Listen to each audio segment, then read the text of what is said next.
For most of human history, healing did not come from substances, formulas, or recorded knowledge. It came from conditions that were so constant, so embedded in daily life, that they were never recognized as something separate, something that needed to be preserved. No one wrote them down, because there was nothing to distinguish them from simply being alive.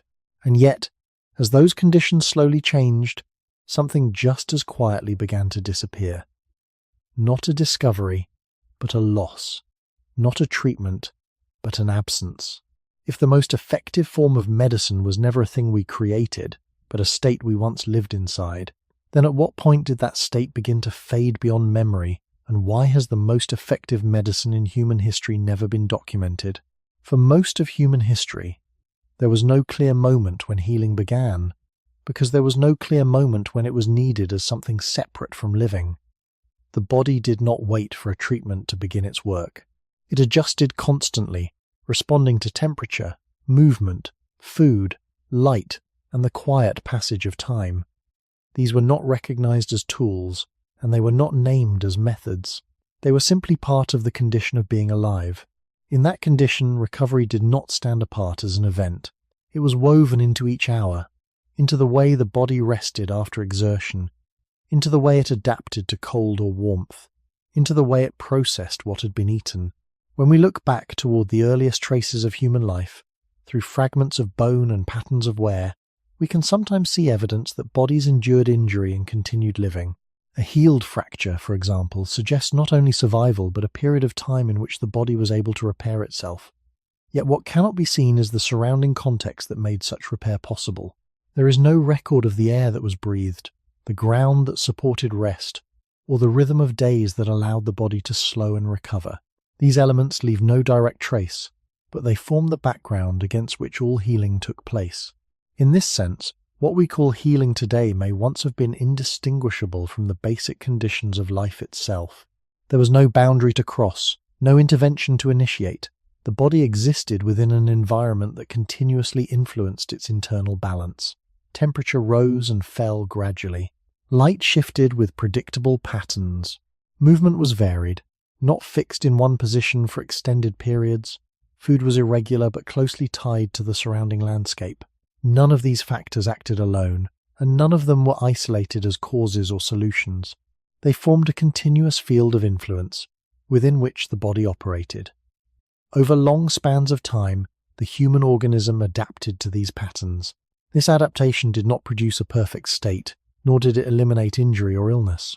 Evidence from archaeological findings shows that early humans experienced trauma, infection, and physical stress. However, the presence of healed injuries suggests that recovery was not uncommon. What remains uncertain is how much of that recovery depended not on specific actions, but on the stability of the surrounding conditions. When healing is part of the background, it does not attract attention. It does not require explanation, because it does not appear as a separate problem to be solved. Only when that background begins to change does the absence become noticeable. But in the earliest periods of human existence, there is little indication that such a separation existed. The body and its environment were closely linked, not through conscious design, but through gradual adaptation over generations. This connection may help explain why no clear record exists of what might have supported healing most effectively. There was nothing to extract, nothing to isolate, nothing to name. The process was not hidden, but it was also not distinct. It occurred continuously, without announcement, and without leaving behind a description that could be passed on. As a result, when we search for the origins of medicine in written history, we are already looking at a time when something has changed. The presence of recorded treatments suggests that healing has become something that needs to be addressed, something that stands apart from ordinary life. Before that shift, whatever supported the body's ability to recover remained embedded in the flow of daily existence, unnoticed and unrecorded, not because it lacked importance, but because it never appeared as a separate thing that required attention. If healing was once inseparable from living, then it did not require recognition to function. The body did not need to identify a problem in order to begin responding to it. It operated through processes that had been shaped over long periods of time, gradually refined through interaction with the surrounding world. These processes were not conscious, and they were not directed by deliberate choice. They were part of the structure of the organism itself, expressed continuously as long as the conditions around it remained within certain ranges. When we consider this more closely, the idea of healing as something that begins after damage may not fully apply to early human experience. Instead, there may have been a constant overlap between stress and recovery, where the body adjusted in small increments rather than waiting for a clear moment of interruption. This does not mean that early humans avoided harm. Archaeological evidence shows signs of repeated physical strain, injuries from movement, and the presence of disease. Bones reveal patterns of wear that suggest long-term use, and in some cases signs of healing that indicate survival beyond injury. These traces are limited, but they offer a narrow window into how the body responded over time. What they do not reveal is the continuous background in which these responses took place. The absence of that background in the archaeological record is not a gap that can be easily filled. It is a limitation that shapes how we understand the past. The body's internal processes, such as tissue repair or immune response, do not leave direct marks that can be recovered. They are inferred through outcomes rather than observed in detail. This makes it difficult to separate what the body did on its own from what may have been influenced by external conditions. Yet those conditions were not separate variables that could be adjusted one at a time. They formed a complex and shifting environment within which the body remained in constant interaction. Temperature changes, for example, were not abrupt or artificially controlled. They followed patterns that repeated across days and seasons. The body's exposure to light was tied to the natural cycle of the sun, influencing rhythms that regulated rest and activity. Movement was not confined to fixed positions for extended periods, and the range of physical activity varied depending on the landscape and available resources. Food intake did not follow a strict schedule, but was connected to availability, requiring periods of effort followed by periods of relative stillness. None of these elements functioned as a treatment in isolation. They were not applied with the intention of producing a specific outcome. Instead, they created a context in which the body's internal systems could operate without continuous disruption. Over generations, this context would have shaped the way those systems developed. Adaptation does not occur in response to a single factor, but to the combined influence of many conditions acting together. This suggests that what supported healing may not have been a single element that could be identified and recorded. It may have been the alignment of multiple factors, none of which appeared significant on their own. When we attempt to understand this through modern categories, there is a tendency to isolate variables, to look for specific causes and measurable effects.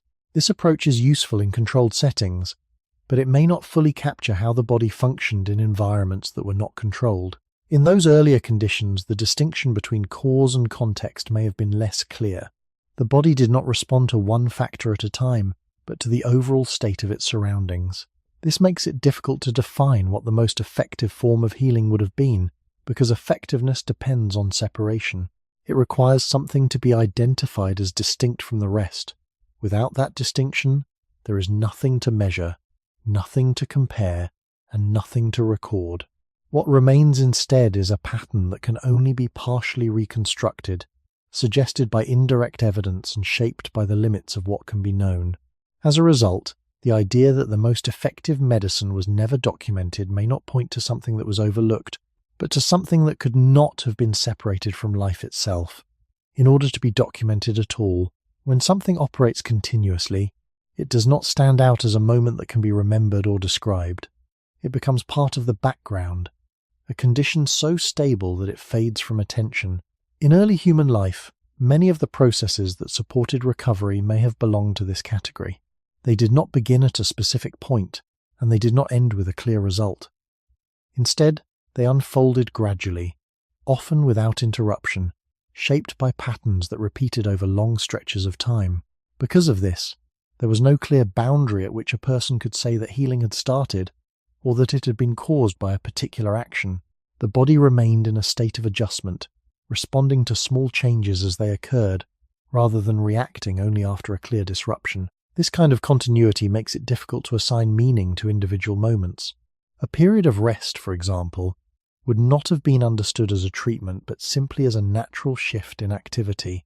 Exposure to sunlight would not have been framed as beneficial or harmful in isolation, but as part of a broader cycle that influenced many aspects of bodily function. Even the act of eating, which today can be associated with specific nutritional effects, would have been experienced as a response to availability rather than a controlled input. Each of these elements contributed to the body's internal balance, but none of them existed as separate interventions. They were not selected or applied with a defined purpose. They were encountered as part of a wider environment that did not distinguish between support and challenge. When we look at archaeological evidence, this continuity is almost entirely invisible. What remains are fragments that suggest outcomes, such as bones that show signs of healing or patterns that indicate long-term survival despite injury. These findings imply that the body was capable of repair under a range of conditions. However, they do not reveal how often such repair succeeded, or how closely it was tied to the surrounding environment. They cannot show whether recovery was more likely in certain climates, under certain patterns of movement, or within particular social structures. The absence of this information is not due to a lack of importance, but to the nature of what is being lost. Conditions that are stable and widespread do not leave clear traces when they disappear. They are not stored in objects or recorded in symbols. They exist as relationships between the body and its surroundings, and when those relationships change, the evidence is indirect at best. Over time, as human environments became more varied and more controlled, these background conditions may have begun to shift. Changes in shelter, in patterns of activity, and in the organization of communities would have altered the way the body interacted with its surroundings. These changes did not occur all at once, and they did not necessarily produce immediate or obvious effects. Instead, they introduced small differences that accumulated over generations. As those differences grew, the continuity that once defined everyday life may have become less stable. When that stability weakens, the processes that once operated without notice can become less reliable. At that point, the need to identify and address specific problems becomes more apparent. This may be the point at which healing begins to separate from living, not because the body has changed fundamentally, but because the conditions that supported it have become less consistent. From that perspective, the absence of documentation is not a mystery that requires a hidden explanation. It reflects a time when there was nothing distinct enough to document. The most effective support for the body may have existed not as a single factor, but as a continuous alignment of many factors, none of which stood apart from the rest. As that alignment shifted, what remained was not a clear record of what had been lost, but a growing awareness that something no longer functioned in the same way. The search for medicine, in its recorded form, may have begun at the moment when that difference became too significant to ignore, even if its origin could no longer be clearly traced. Before medicine could become a system of knowledge, the human body had already spent an immense span of time learning how to persist inside unstable conditions. It did not do this through conscious understanding, and it did not do it perfectly. It did it through structure, timing, and repeated exposure to the ordinary pressures of being alive in a world that offered no protection beyond what could be made, found, or shared. The early human body was not a body waiting for treatment. It was a body built to respond, to compensate, to shift its internal state as the outside world kept changing. This matters because the title's central question does not begin with substances, remedies, or recorded practice. It begins much earlier, with the body itself, before formal medicine existed, before healing could be named as a separate act, and before anyone could have imagined turning recovery into a documented category of knowledge. In that earlier condition, the body's work was constant. Skin closed over cuts. Inflammation rose and then receded. Sleep, when it came, altered pain, attention, and energy. Hunger changed behavior. Rest changed strength. Repeated movement altered bone and muscle over time. None of this depended on a medical theory. None of it required language. These were not inventions. They were baseline capacities of a living organism shaped across a very long human past. The starting point of the story, then, is not a healer holding a plant or a tool. It is a human body carrying within itself a set of slow, inherited responses that existed before writing, before cities, and before institutions of care. Archaeological evidence cannot show these inner processes directly, but it can show that human bodies often lived long enough after injury for repair to occur. A bone that healed after a fracture does not reveal every condition that surrounded the person, but it does reveal time, survival, and the body's ability to continue its own work. That is already enough to shift the frame. It suggests that recovery did not wait for medicine in the narrow sense. It existed before medicine as record. The deeper question is, what kind of world allowed that capacity to operate most fully? The answer cannot be reduced to one cause, because the body never belonged to one cause. It belonged to a whole setting. Early humans lived inside cycles of light and darkness that were not designed but encountered. They moved through landscapes that demanded effort, variation, and adaptation. They were not exposed to one stable indoor climate from morning to night. Their bodies adjusted repeatedly to cold, warmth, wetness, wind, distance, and uneven ground. Food was bound to place, season, and chance, not to constant access. Social life also mattered, because an injured or weakened person could only survive long enough to heal if the surrounding group made that possible. Even here, the point is not to romanticize prehistoric life, which included hardship, danger, and shortfall, but to notice that the human body developed within a world where strain and recovery were interwoven rather than cleanly separated. That older setting did not remove suffering, yet it formed the biological background from which human healing capacities emerged. Once we begin from that origin, the title changes shape. The question is no longer only why the most effective medicine was never written down. It becomes possible that what mattered most was never experienced as medicine at all. It may have been a surrounding pattern of life within which the body's own capacities could work with less interruption. A person living in such a pattern would not necessarily identify the pattern as valuable because it would seem normal.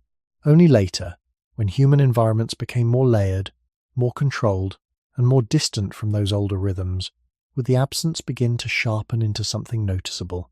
Recorded medicine may therefore belong to a later stage of the human story, when the body was still the same body in many basic ways, but no longer living inside the same background. To understand why nothing was documented, we first have to understand that the earliest and most constant source of repair may not have looked like a remedy at all. It may have looked like life before it was divided into treatment and everything else. The body's capacity to recover did not depend on a single mechanism that could be turned on or off. It depended on many systems working together, each responding to signals that came from both inside and outside the body. These systems did not wait for instruction in the way a tool waits to be used. They were always active, adjusting their intensity, slowing down or accelerating depending on what the body encountered. This continuous activity makes it difficult to isolate a single moment of healing, because the body rarely moves from a state of complete inactivity to one of repair. Instead, it remains in motion, even during stillness, shifting between different internal balances as conditions change.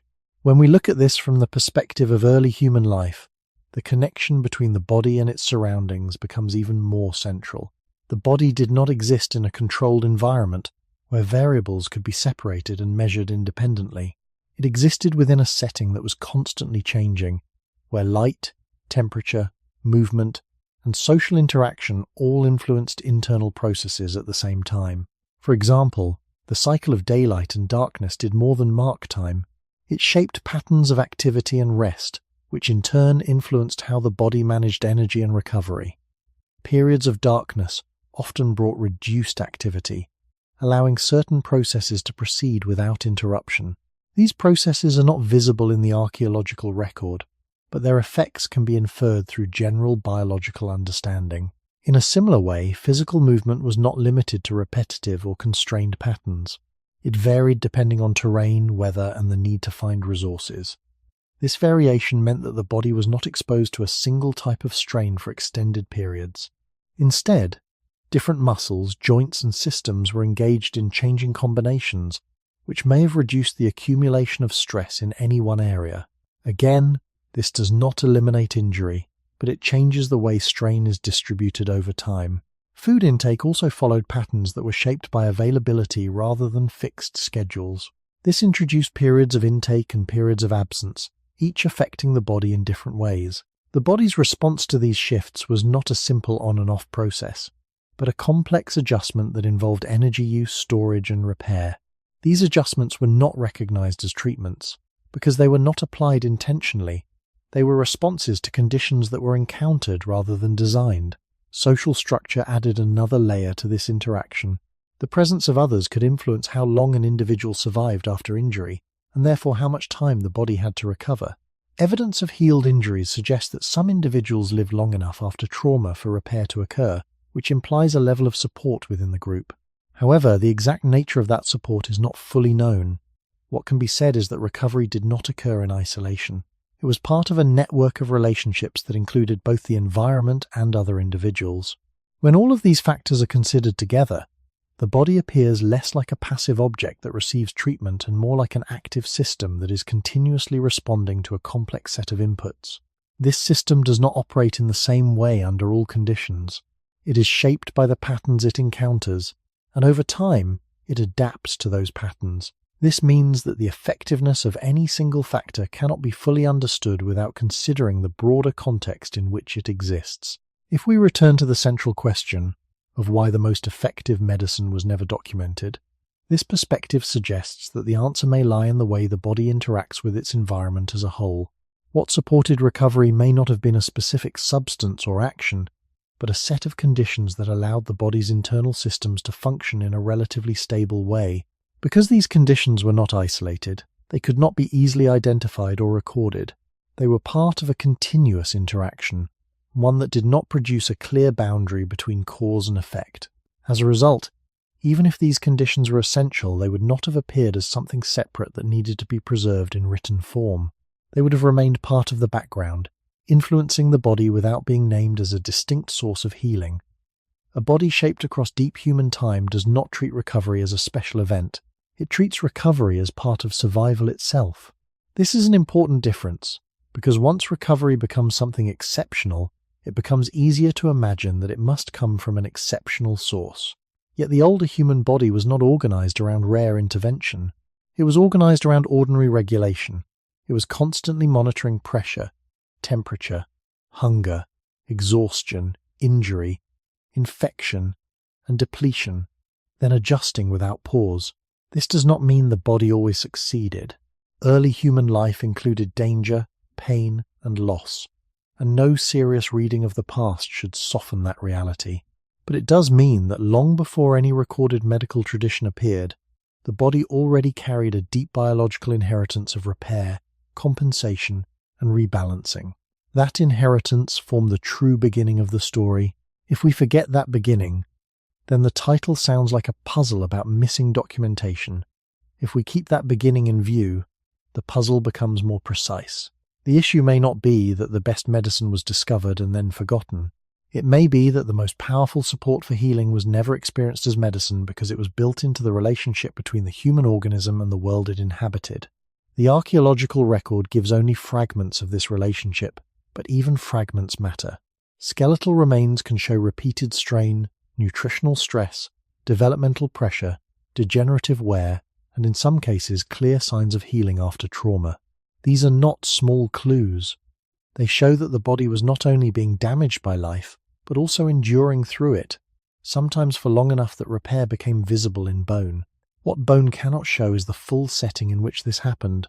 It cannot preserve darkness, quiet, social proximity, changing seasons, or the pacing of effort and rest across a day.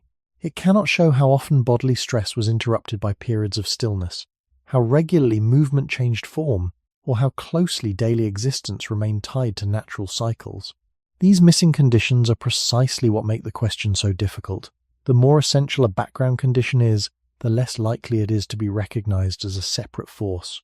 A person does not usually record the air around them unless breathing becomes difficult. In the same way, early humans would not have identified many supportive conditions as healing agents if those conditions were simply part of life.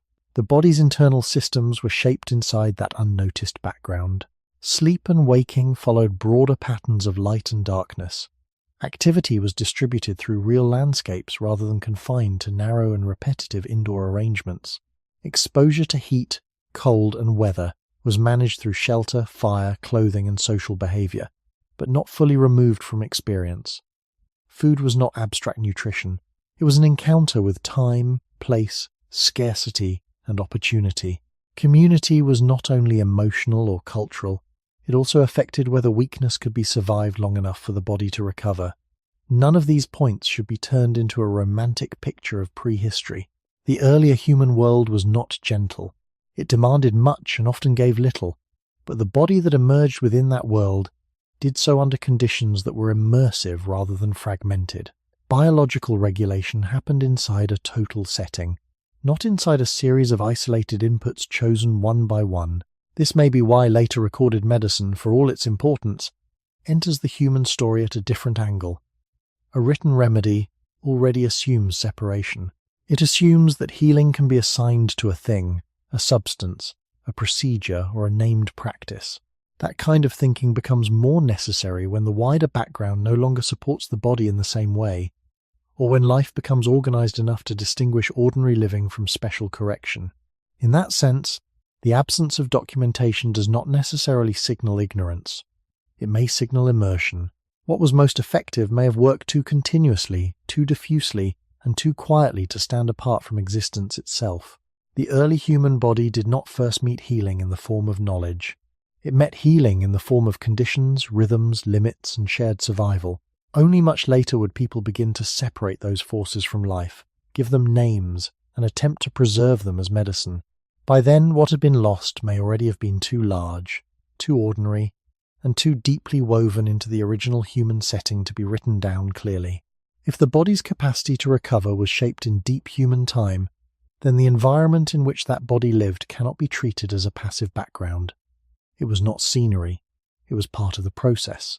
Early human environments did not heal in the modern sense, and they did not protect people from injury, infection, hunger, or loss. They often exposed human beings to severe uncertainty. Yet within that uncertainty, they also provided a set of repeating conditions that the human organism had gradually adapted to over many generations. This is the key distinction. The environment was not kind, but it was structurally familiar. Light rose and faded in a stable rhythm. Darkness was real darkness, not a weak version of day stretched into night. Temperature changed with weather, season, fire, shelter, and movement, but not through permanent indoor control that separated the body from the outside world for nearly every hour. The ground under the body varied. The distance walked varied. The use of the hands, spine, feet, and eyes varied. Soundscapes varied. Food availability varied. From a modern perspective, variation often looks like disorder. But for the body that emerged within those conditions, variation itself may have been part of the order. The body was not designed for one narrow, repeated pattern of exposure. It was shaped within a world of shifting inputs that still followed larger rhythms. This matters for the title because a condition does not need to be pleasant in order to be biologically supportive. What matters is not comfort alone, but whether the body's regulatory systems developed in relation to that condition over long spans of time. Archaeology cannot give us a full sensory record of those early environments, but it can show the broad settings in which humans lived. Open landscapes, coastal zones, woodlands, river corridors, caves, seasonal camps, and later more settled spaces. These settings were not identical, yet they shared an important feature. Human life remained directly exposed to day-season terrain and the material limits of place. That direct exposure created a continuous conversation between body and world. A person did not move through a sealed human-made environment from waking to sleep.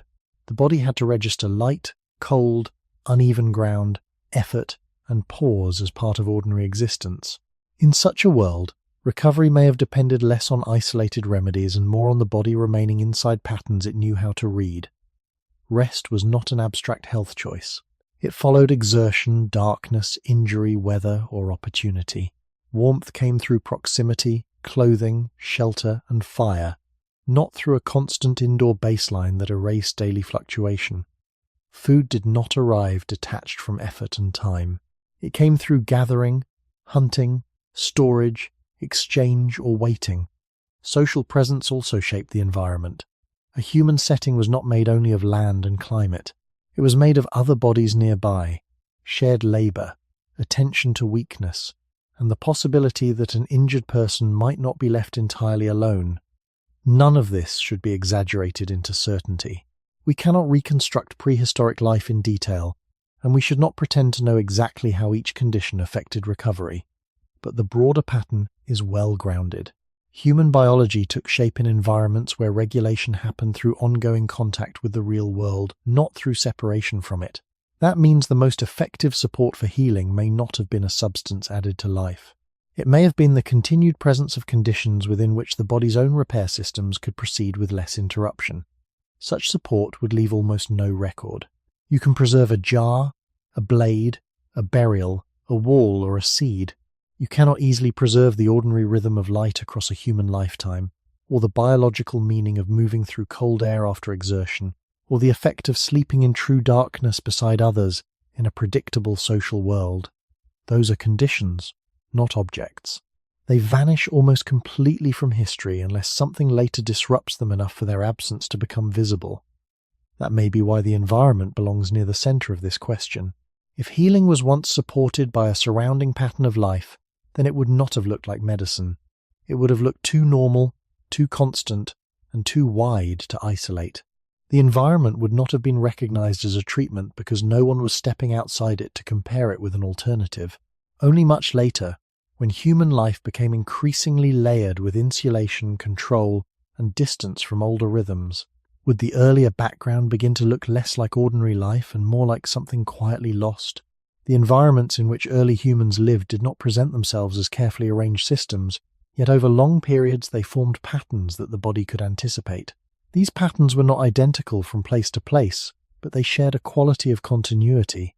The transition from light to darkness, from activity to rest, from warmth to cold, followed cycles that repeated often enough for the body to organize its internal processes around them.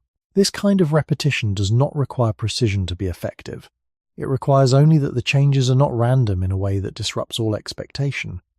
When the body can anticipate a shift, even loosely, it can begin adjusting before the shift is complete. This anticipation is not conscious. It is part of the body's regulatory systems, which respond to signals such as light exposure, temperature change, and patterns of movement. Over generations, these systems would have been shaped by the environments in which they operated. This does not imply a perfect match between body and world, but it suggests that the body developed within a range of conditions that remained broadly consistent in their structure. When we move through the archaeological record, we see that early human groups occupied diverse landscapes, from open plains to forested regions, from river valleys to coastal areas. Each of these environments presented different challenges, yet all required ongoing interaction rather than complete separation. There is no evidence of environments that removed humans entirely from natural cycles for extended periods. Shelter existed, but it did not eliminate exposure. Fire provided warmth and light, but it did not erase the presence of night. Clothing reduced the impact of cold, but it did not create a constant internal climate. These adaptations allowed humans to survive across a wide range of conditions, but they did not replace the environment with a stable, unchanging interior world. This distinction becomes important when we consider how recovery might have occurred.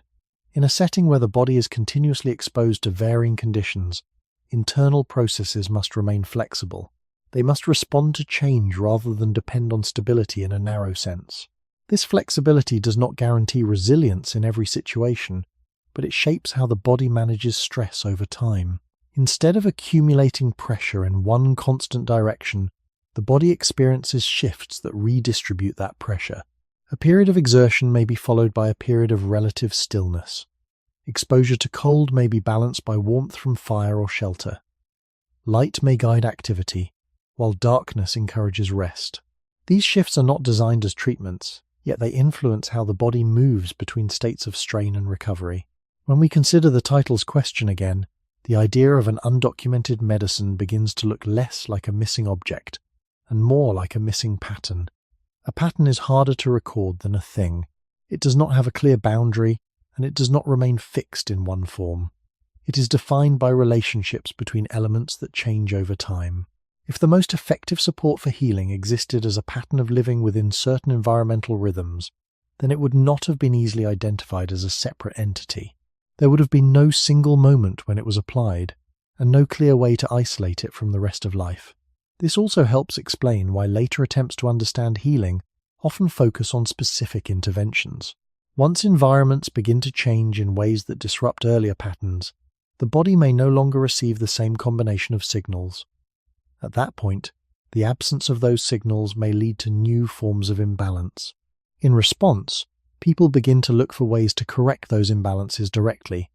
This is where identifiable treatments become more prominent. They are attempts to address specific issues within a context that no longer provides the same continuous support.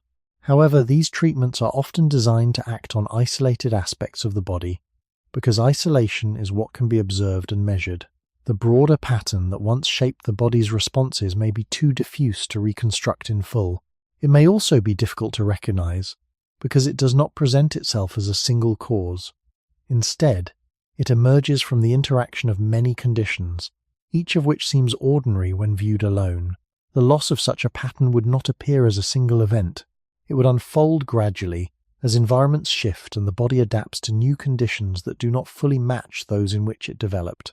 Over time, the difference between the old pattern and the new one may become more pronounced, but the original pattern would remain largely unrecorded. It would exist only as an inferred background, suggested by the way the body functions and by the limits of what current environments can provide. In this sense, the most effective medicine may not have been a substance that was forgotten, but a way of living within certain environmental rhythms that could not be separated, named, or preserved once those rhythms began to change. A pattern that exists across an entire way of living does not present itself as something that can be selected or removed. It surrounds the body rather than entering it, and because of that, it is rarely noticed while it is still intact. This may be the most difficult aspect of the question. The more complete a pattern is, the less visible it becomes from within. Early human environments, for all their instability and risk, provided a continuity of contact between the body and the outside world. That contact was not constant in intensity, but it was constant in presence. The body did not move in and out of a sealed interior for most of the day. It remained exposed in varying degrees to cycles that were not controlled by human design. This exposure shaped how internal systems operated, not through a single pathway, but through many small adjustments occurring at once. Light signaled activity and rest. Temperature required adaptation. Movement engaged different parts of the body across different terrains. Social proximity influenced survival and recovery. None of these factors acted alone, and none of them could be fully separated from the others. They formed a background that was not neutral. It guided the timing and coordination of internal processes in ways that are difficult to observe directly, but that are consistent with how biological systems are known to respond to repeated environmental cues. When this kind of background begins to change, the effects do not appear all at once. They emerge gradually, often without a clear starting point. A small shift in one aspect of the environment may alter how another aspect is experienced. Over time, these shifts accumulate, and the overall pattern becomes less stable.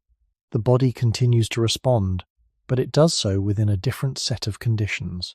The difference may not be immediately recognized, because many of the elements still appear similar. Light is still present, but its timing may be altered. Temperature can still be adjusted, but within narrower ranges that reduce variation. Movement still occurs, but often in more constrained forms. Social structures remain, but they may change in scale and organization. Each change is subtle on its own, yet together they reshape the context in which the body operates. From the perspective of archaeological evidence, this transformation is difficult to track in detail. Material remains can show changes in settlement patterns, in tools, in architecture, and in the distribution of populations. These changes indicate shifts in how humans organize their lives, but they do not directly show how these shifts affected internal processes such as recovery. What they do show is that human environments became increasingly structured, with more control over certain variables and less exposure to others. This structuring creates a different kind of relationship between the body and its surroundings. Instead of responding to a wide range of natural variation, the body begins to operate within more defined limits. These limits can provide stability, but they can also reduce the range of inputs that once contributed to regulation. When the range narrows, the pattern that once supported continuous adjustment may no longer function in the same way. At that point, the absence of certain conditions may begin to produce effects that are noticeable enough to require attention. This is where the idea of treatment becomes more prominent. If a specific imbalance can be identified, then a specific response can be applied.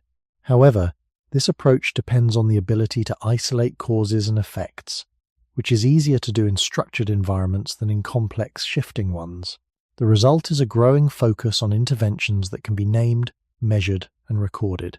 These interventions become the foundation of documented medicine. They are visible, repeatable, and distinct from the background of daily life. What remains outside of this system are the conditions that do not fit into clear categories. The earlier pattern, which may have supported recovery in a more distributed way, does not translate easily into this new framework. It does not have a single point of application, and it does not produce immediate isolated results. As a result, it leaves little trace in written history. It is not excluded intentionally. It is simply not captured by methods that depend on separation and definition. The most effective support for the body may have existed in that earlier pattern, but once the pattern changes, what remains is only the need to address its absence. In this way, the environment completes the picture begun in the earlier sections. The body carries the capacity for recovery, but that capacity is shaped and sustained by the conditions in which it operates. When those conditions are continuous and integrated, they do not appear as medicine. When they fragment or disappear, medicine begins to take form as a response to that change, rather than as a direct continuation of what came before. When we look for records of early healing, we are already standing at a point in history where something has changed. Writing, symbols, and preserved knowledge do not appear in the earliest phases of human existence. They emerge later, alongside shifts in settlement, social organization, and the accumulation of material culture. This means that anything we find written about healing belongs to a time when healing had already become something that could be separated, described, and transmitted in a deliberate way. The absence of earlier documentation is often understood as a gap, as if knowledge existed but was not preserved. Yet it may be more accurate to understand it as a difference in how knowledge itself was structured. In environments where life unfolded through direct interaction with the world, knowledge was not always stored as abstract information. It was embedded in behavior, in movement, in timing, and in shared patterns that did not require explicit explanation. A person did not need to describe how to respond to darkness if darkness arrived every day and shaped activity in predictable ways. They did not need to record how to rest after exertion if the conditions of life made that rhythm unavoidable. Knowledge in this form does not accumulate in texts. It persists through repetition, through the body, and through the continuity of environment and social structure. Archaeological evidence reflects this difference. What is preserved are objects and traces that can survive time: tools, structures, remains of food, bones, and signs of wear. These materials can show that humans developed techniques, adapted to landscapes, and organized their lives in increasingly complex ways. They can also show evidence of injury and, in some cases, healing. A healed fracture, for instance, indicates that a person lived long enough after injury for the body to repair itself. This suggests not only biological capacity but also the possibility of social support, because survival during recovery often depends on others. However, these traces do not reveal the full context in which recovery occurred. They do not capture the patterns of rest, the distribution of effort, or the environmental conditions that may have influenced the process. They do not show how often recovery succeeded or failed, or how it was shaped by factors that leave no direct mark. This limitation is not unique to archaeology. It reflects a broader challenge in understanding any system that depends on continuous interaction rather than discrete events. When healing is distributed across many small influences, none of which stand out on their own, it becomes difficult to identify a single cause or to assign credit to a particular factor. Written records tend to focus on what can be named and repeated. They favor elements that can be isolated, such as specific plants, substances, or procedures. These elements can be described, shared, and preserved across distance and time. They fit into a framework where knowledge is something that can be transferred independently of the conditions in which it was first observed. But if the most effective support for healing was not a discrete element, then it would not fit easily into this framework. It would resist description because it would not have clear boundaries.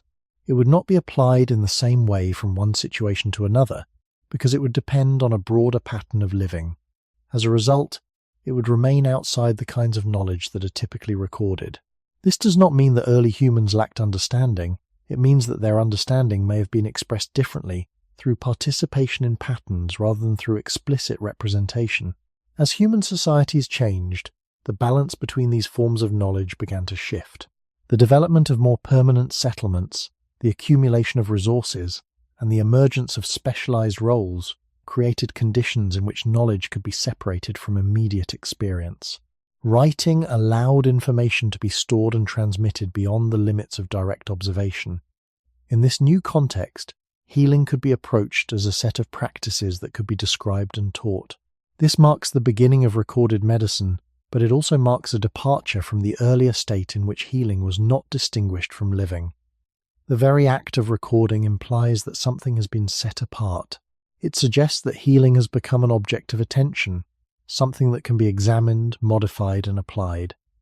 In this sense, the absence of documentation before this point is not simply a missing chapter. It reflects a different relationship between humans, their bodies, and their environment, one in which the conditions that supported recovery were too integrated into daily life to be recognized as a separate domain of knowledge.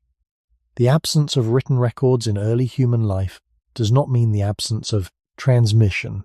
Knowledge moved, but it moved through different channels. It passed through observation, repetition, imitation, and shared experience. It was carried in the timing of actions, in the way a person responded to light, cold, hunger, or fatigue, and in the way groups organized themselves across days and seasons. This kind of transmission does not require formal instruction in the way later systems do. It relies on continuity. As long as the environment remains within a familiar range, and as long as social structures allow younger individuals to observe and participate, patterns can be maintained without being explicitly described. A child growing within such a setting does not learn through abstract explanation first. They learn by being present in a world where certain rhythms repeat. They see when others rest, when they move, how they respond to changing conditions, and how effort is balanced with recovery. Over time, these observations become internalized, not as rules, but as tendencies. The body and the mind adapt together to a pattern that is rarely articulated. This form of knowledge is stable as long as the pattern itself remains stable. It does not need to be recorded, because it is continuously reinforced by experience. However, this also means that it is vulnerable to change in a different way. If the pattern begins to shift, even gradually, the transmission becomes less direct. New conditions introduce variations that are not aligned with earlier expectations. These variations may not be immediately recognized as significant, because each one appears small, but as they accumulate, the coherence of the original pattern weakens. At that point, behaviors that once emerged naturally from the environment may need to be reconstructed through more deliberate means. This is where explicit instruction becomes more important. It allows knowledge to be preserved even when the conditions that originally supported it are no longer fully present. Writing extends this process further by creating a form of storage that is independent of immediate experience. Once knowledge can be written down, it can be transported across time and space without requiring direct participation in the original environment. This is a powerful development, but it also changes the nature of what is preserved. Written knowledge tends to favor elements that can be clearly defined and repeated. It captures actions, substances, and procedures that can be described in words. It does not easily capture patterns that depend on continuous interaction with a changing environment. For example, it is possible to describe how to prepare a specific plant for use, but it is more difficult to describe the full context in which that plant was originally encountered, including the timing, the surrounding conditions, and the broader pattern of life in which it was used. The written description isolates the element from its original setting. This isolation makes it easier to transmit, but it also changes its meaning.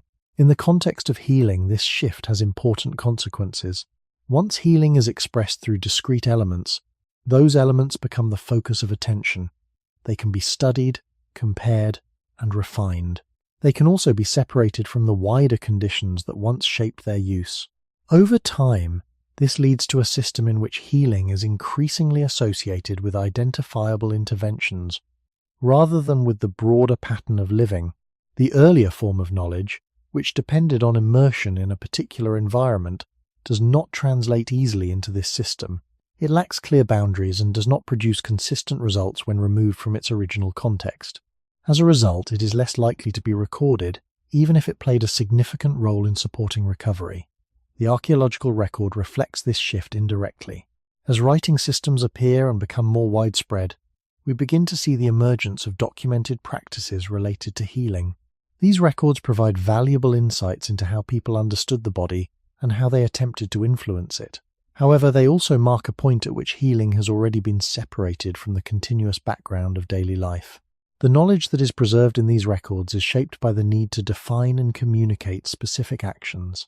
What remains outside of this framework is the earlier pattern, which cannot be easily reduced to a set of instructions. It persists only as an underlying context, inferred through the limits of what has been recorded, and through the recognition that not all forms of knowledge leave the same kind of trace. In this way, the absence of documentation does not indicate a lack of effectiveness. It reflects the kind of knowledge that was involved, one that depended on presence rather than description, and on continuity rather than isolation. The deeper difficulty with documentation is not only that early humans lacked writing, but that writing itself is designed to preserve certain kinds of things better than others. It preserves what can be marked, named, counted, and distinguished from its surroundings. It works well for objects, ingredients, procedures, and commands. It works less well for conditions that are continuous, relational, and spread across an entire way of life. This matters because the central question of the title may depend on precisely that difference. If the most effective support for human recovery existed not as an item but as a condition, then the problem is not simply that no one thought to record it. The problem is that the tools of recording were never well suited to it in the first place. A text can say that a leaf was used, or that a wound was washed, or that a certain practice should be followed after injury, but a text struggles to preserve the full meaning of a life lived inside repeated exposure to darkness, changing temperature, variable movement, irregular food availability, and close dependence on the social group. Those are not single acts. They are not even stable rules. They are patterns of existence that influence the body gradually, often beneath notice, and without a sharp line between one cause and the next. This is why the archaeological and historical silence around such conditions should not be mistaken for emptiness. Silence in the record may reflect not absence, but diffusion. Some of the most consequential forces in human life are the least visible because they are never concentrated into one place. A skeleton can show that an injury healed. A burial can show care. A settlement can show how people gathered, stored, and sheltered themselves. But none of these can fully preserve the lived texture of the background that made recovery possible. They cannot retain the pacing of ordinary days, the sensory rhythm of dawn and night, the alternation between effort and pause, or the cumulative biological meaning of a life not yet separated from the surrounding world by layers of permanent control. These missing elements are not minor details. They may have formed the largest part of the story. Once writing appears, another change becomes visible. Knowledge begins to move away from the environment that produced it and towards systems that can hold it in abstract form. This is an extraordinary achievement, but it comes with selection. What survives in writing is often what can travel. A recipe can travel, a list can travel. A diagnosis, a ritual formula, or the name of a plant can travel. But a total pattern of living cannot travel so easily, because it depends on place, time, body, season, architecture, climate, and social rhythm all at once. It is too wide to fit into a simple transmission. That is why later recorded medicine may preserve what people did when something became wrong, while failing to preserve the deeper background that once made wrong less frequent, less prolonged, or differently experienced. In that sense, documentation begins at the very moment when continuity has already been weakened enough for separation to seem necessary. Human beings start naming remedies when life no longer provides the same unnoticed support in the same uninterrupted way. They begin recording when they can no longer rely entirely on immersion. The written record, then, does not stand outside history as a neutral mirror. It belongs to a specific stage in history, one in which healing has already become more visible because the world around the body has changed. From this perspective, The absence of documentation becomes easier to understand. What mattered most may have been too ordinary to notice, too continuous to isolate, and too environmental to store in words. It may have been carried for thousands of generations not in books, but in repeated human contact with certain conditions of life. When those conditions shifted, people could preserve fragments, substitutes, and interventions. They could write down what they added. What they could not easily write down was the full background they had begun to lose. That is why the most effective medicine in human history may have left almost no documentary trace at all, not because it was weak, mysterious, or forgotten in a dramatic sense, but because it never existed in a form that writing was built to keep. There is a point in the long arc of human history when healing begins to stand out. It does not appear suddenly, and it does not arrive with a single invention.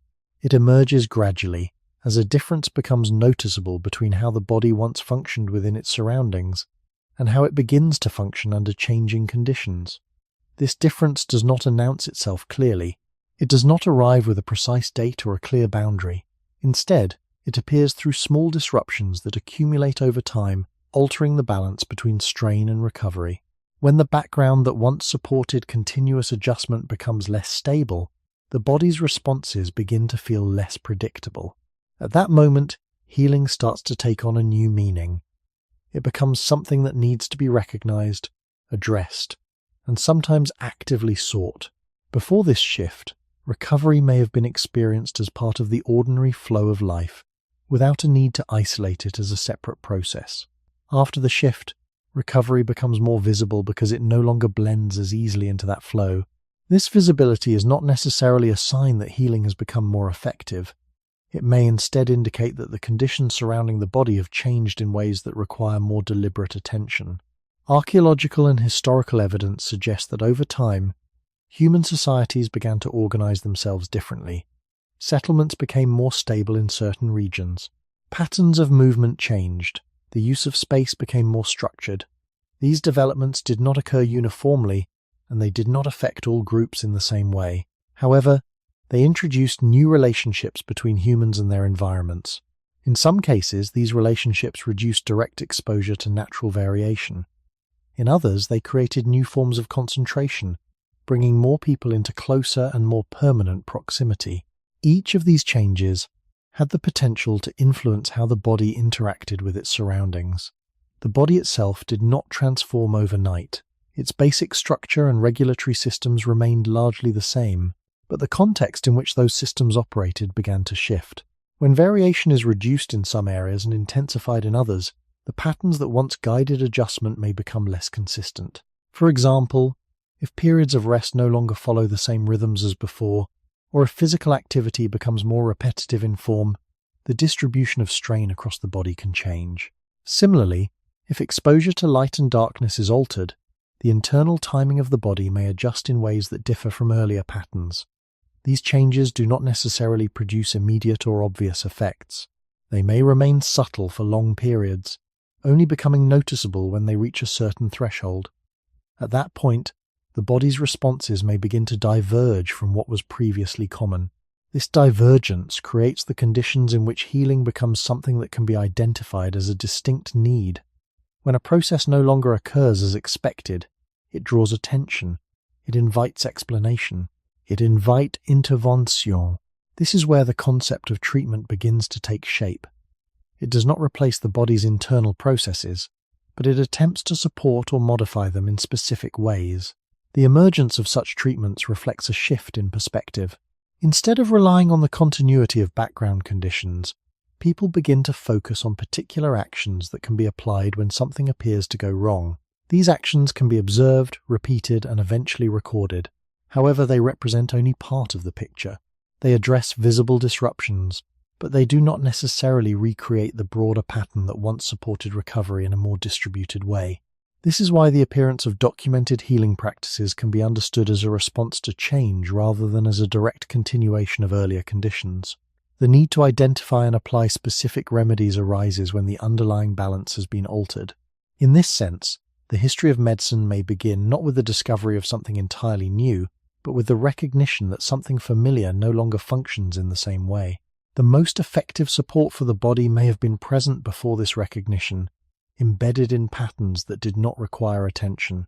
Once those patterns begin to shift, healing becomes more visible, more defined, and more likely to be recorded. But by the time it reaches that stage, the original conditions that made it so effective may already be partially obscured, existing only as a background that is no longer fully intact. As this shift becomes more noticeable, the idea of healing begins to gather around specific moments, rather than remaining diffused across everyday life. Instead of being something that happens continuously in the background, it starts to be associated with particular events, an injury that requires attention, a weakness that persists longer than expected, a state of discomfort that does not resolve on its own. These moments create a contrast between what is happening and what is expected to happen.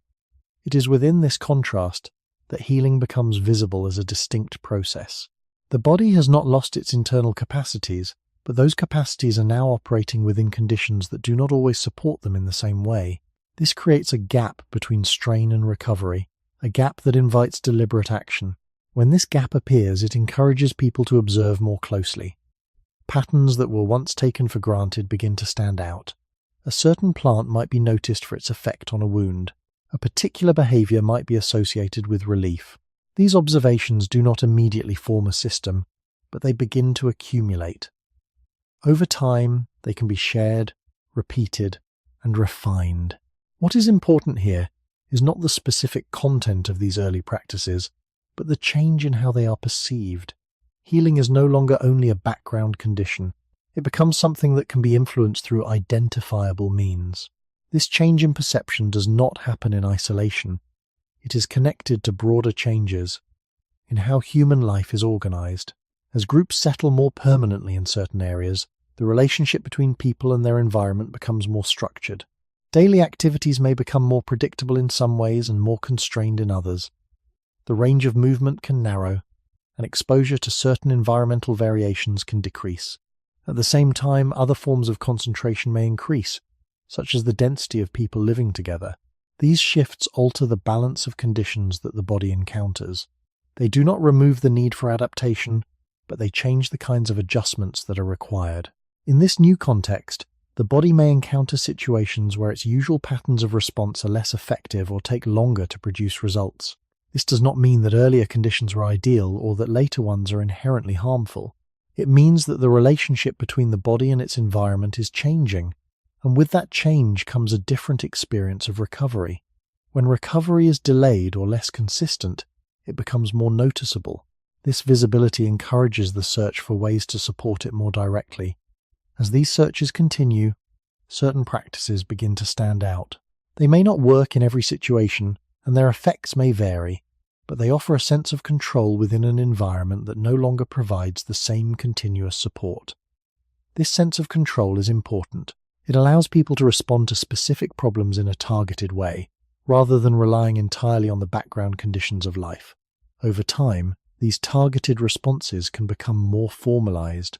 They can be organized into systems of knowledge that describe how to act under particular circumstances. This is where the early forms of documented medicine begin to take shape. However, it is important to recognize that these systems are built on what can be observed and repeated within the new context. They do not necessarily capture the full range of conditions that once supported the body's internal processes. Instead, they focus on elements that can be isolated and applied when needed. This focus reflects the limitations of the new environment as much as it reflects the development of new knowledge.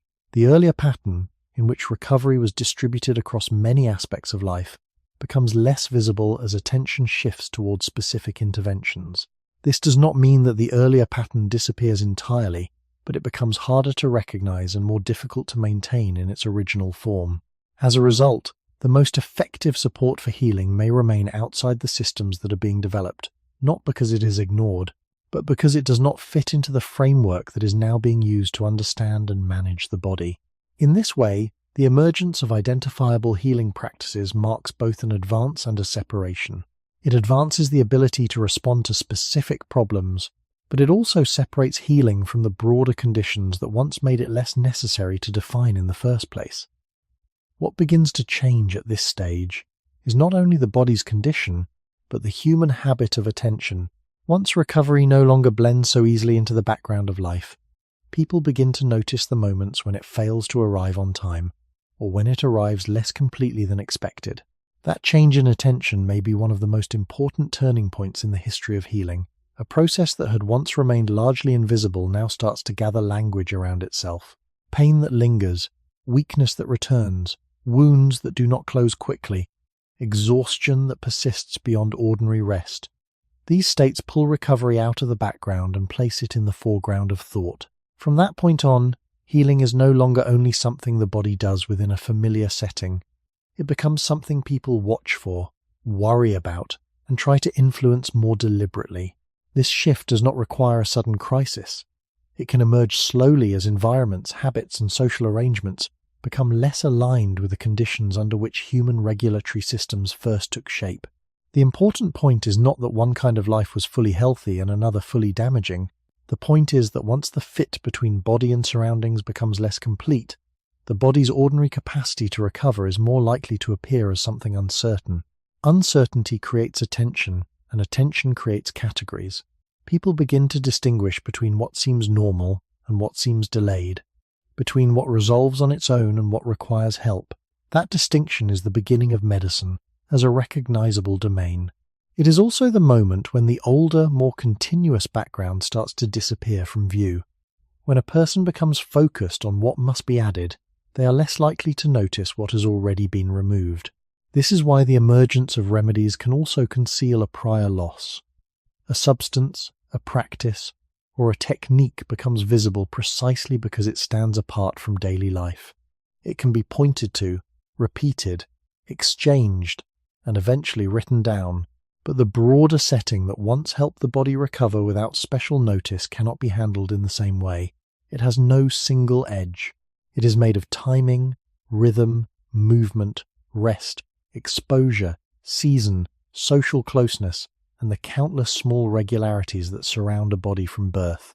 As long as those regularities remain common, they are almost impossible to isolate. When they begin to fade, their absence is felt only indirectly, through the growing need for things that can be isolated. In that sense, the rise of healing practices may tell us as much about what has become unstable as it does about what has been discovered. Archaeology and early history support this shift in broad outline, even if they cannot describe it in total detail. As human groups formed more permanent settlements, changed patterns of labor, and reorganized daily life around new forms of production and storage, the body entered a different relationship with time and space. The human organism remained the same organism in its deep structure, but it was no longer moving through exactly the same set of recurring conditions. New pressures appeared, older patterns weakened, and the contrast between ordinary life and deliberate correction became easier to perceive. Once that contrast exists, healing can be named.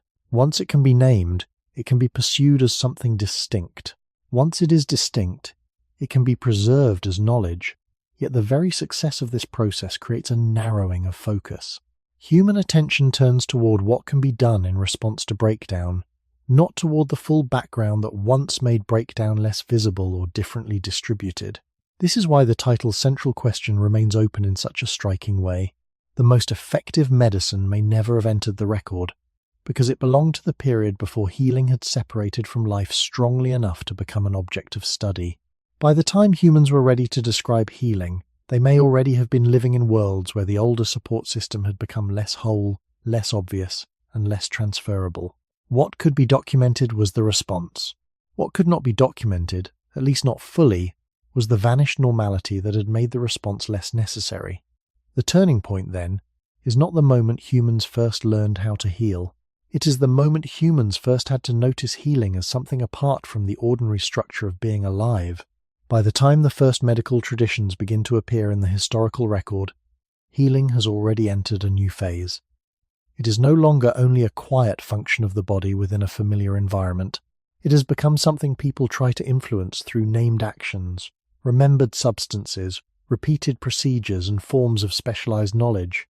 This is an enormous shift, and it explains why the first recorded medicines matter so much while still leaving the central question unresolved.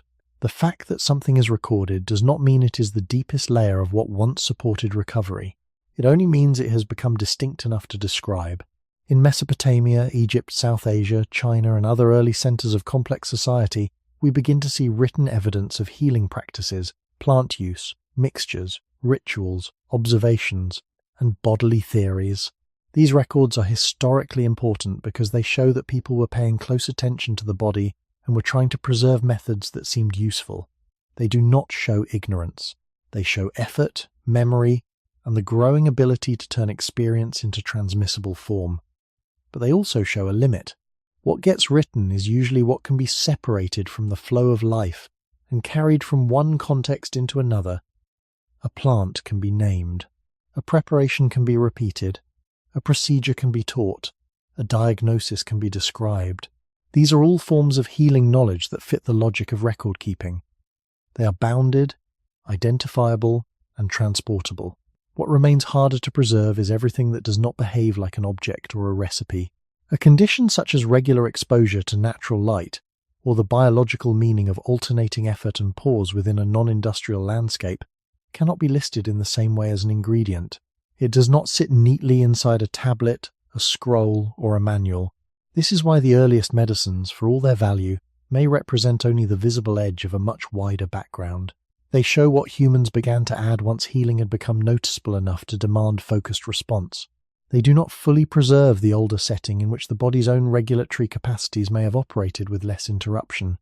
Archaeology and textual history both support this distinction in indirect ways. Once societies become more settled and more administratively complex, more things can be stored, classified, and transmitted. Knowledge becomes easier to preserve outside the living body and outside immediate participation in a shared environment. That process makes medicine more stable as a tradition, but it also encourages a certain kind of narrowing. The emphasis moves toward what can be done deliberately, not toward the total pattern within which the body had long evolved.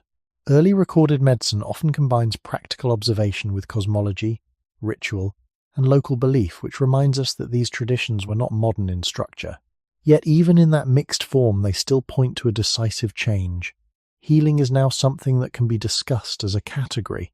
Once that category exists, attention gathers around interventions. A wound is washed with something. A symptom is treated with something. A state of weakness is answered with something. This makes historical sense, because specific actions are what people can compare, remember, and pass on. But it also means that the most constant supports of human recovery remain underrepresented. No early text can easily capture the full biological significance of living for generations within real darkness, variable terrain, changing weather, ordinary movement, social interdependence, and repeated contact with the rhythms of the natural world. These are not remedies in the narrow sense, they are conditions. And conditions are exactly what early medical writing is least able to hold in complete form.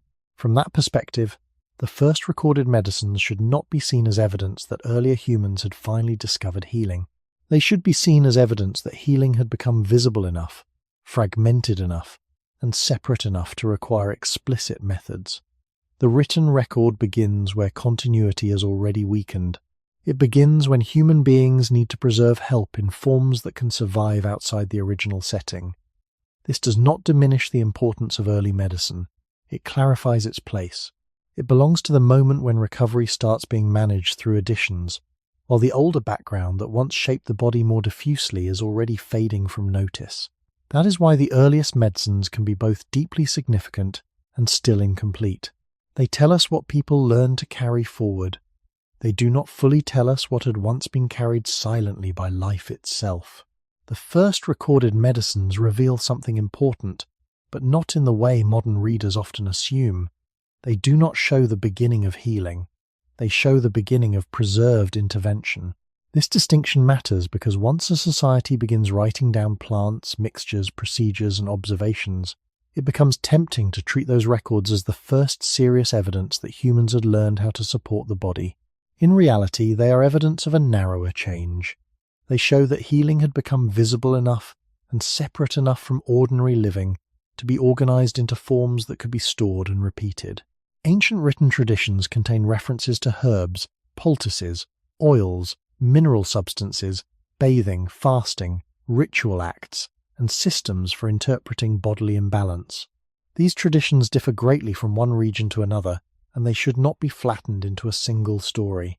Some were empirical in certain respects, some heavily symbolic, and most combined practical experience, with broader cultural ideas about order, purity, balance, or divine influence. Even so, they share a common feature. What they preserve most easily are elements that can be named and reapplied. A bark can be collected, a mixture can be prepared, a compress can be placed on the body, a sequence of steps can be taught. This is exactly the kind of knowledge that writing handles well. It can detach the method from the moment and allow it to travel. But that same strength also reveals a limit. The most supportive conditions for human recovery may not have been detachable in this way at all. They may have depended on the wider structure of life rather than on an added remedy. A written medical tradition can tell us what was administered after a symptom appeared. It is much less capable of recording the full background that shaped whether symptoms became frequent, prolonged, or severe in the first place. The rhythm of waking and darkness across generations, the pacing of work and stillness, the biological consequences of ordinary outdoor movement, the effect of social closeness during weakness, the difference between living inside constant environmental contact and living inside increasingly managed human-made spaces. These are not easy things to translate into prescriptions. They are too broad, too relational, and too dependent on context. This is why the first recorded medicines are both revealing and incomplete. They reveal what people could identify as useful once healing had already begun to appear as a problem requiring targeted action.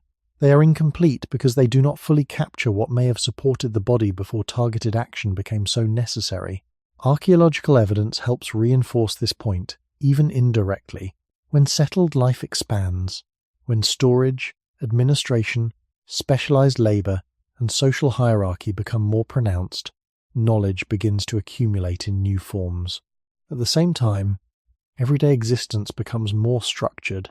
The body still brings with it the same deep biological inheritance, but it now operates inside arrangements that are increasingly organized by human systems rather than by direct immersion in the older rhythms of landscape, season, and movement.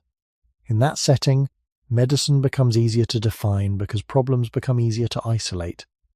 A remedy is no longer just a helpful action. It becomes part of a wider attempt to manage the body under conditions that no longer supply the same unnoticed background of support. This does not mean early remedies were ineffective or unimportant. Some surely had real effects, and many represented careful observation over long periods. But even the most effective recorded remedy belongs to a world in which healing has already become something to apply, not just something to live within. That is the deeper limit. What writing keeps is often what can be added.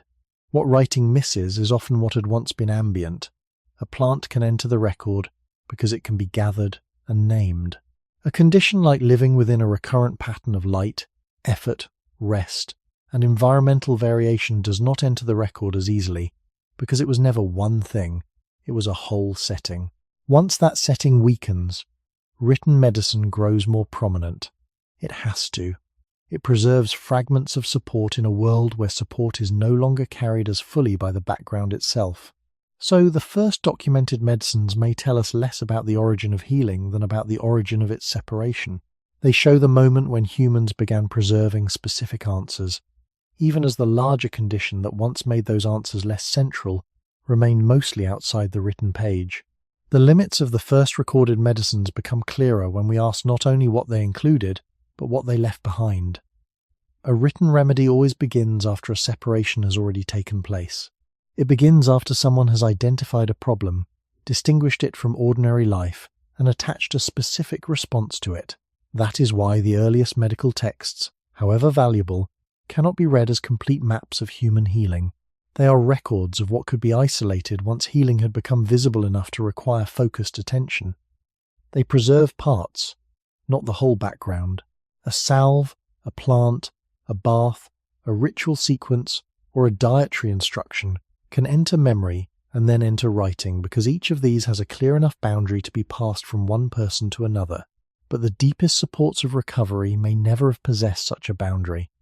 They may have existed as a wider field of conditions within which the body was able to regulate itself more continuously.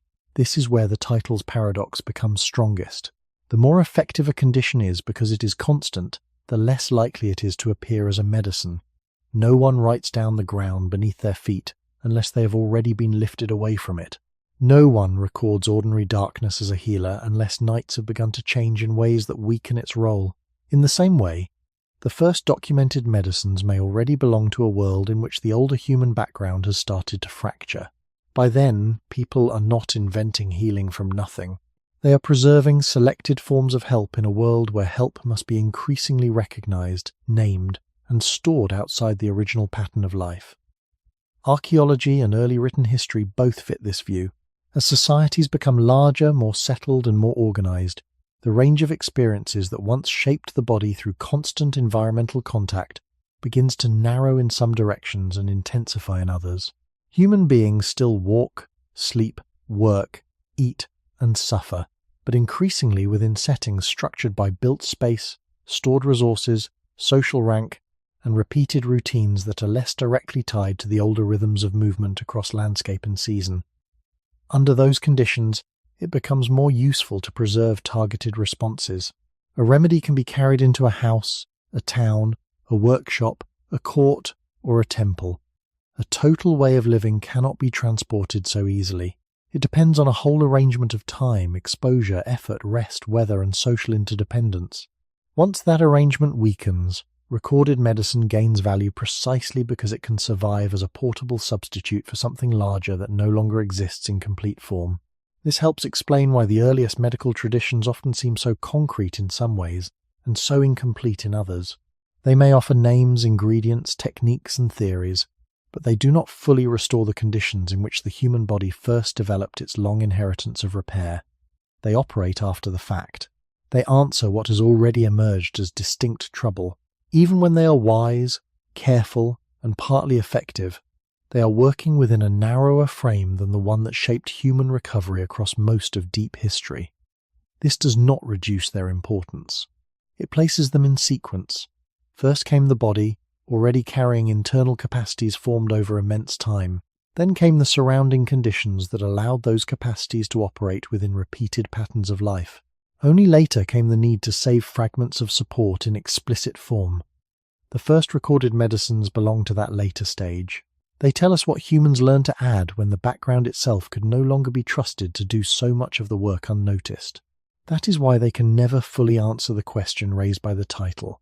They are not the lost foundation. They are the visible response to its weakening. What survived in writing was what could be separated from life and held in memory as an intervention.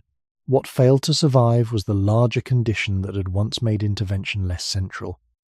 In that sense, the first medical records are not only archives of knowledge, they are also quiet evidence of a world in transition, one where healing had begun to move out of the environment, out of the ordinary pattern of existence, and into the narrower but more preservable form of medicine. At a certain point in human history, the central question slowly changes from what kind of life allows the body to recover to what kind of action can be applied when recovery seems incomplete. This is a profound shift, because it changes not only practice but perception. It moves attention away from conditions and toward interventions, away from the surrounding pattern and toward the selected response. Once that shift begins, the meaning of healing changes with it. A condition is something a body lives inside. An intervention is something added from outside, chosen, prepared, and directed at a problem. The rise of medicine as a recognizable system depends on this second form becoming more important. That does not mean conditions cease to matter. It means they become less visible, while interventions become easier to notice, compare, and preserve. In the earlier human setting, the body's recovery was shaped by many influences acting together across ordinary life: darkness and light, variation in movement, periods of effort and pause, environmental exposure, food timing, shelter, social support, and the pacing of days within a real landscape. None of these needed to be isolated to have an effect. They worked as a field. But once human life became more structured, more settled, and increasingly organized through built environments and repeated routines, that wider field became less complete. The body remained a biological organism formed in deep time, but it now lived under conditions that could pull attention towards specific breakdowns. When a breakdown becomes visible, the human mind searches for a lever. It looks for the thing that can be done. This is the beginning of intervention, not merely as practice, but as a way of understanding the body itself. A remedy is easier to remember than a background.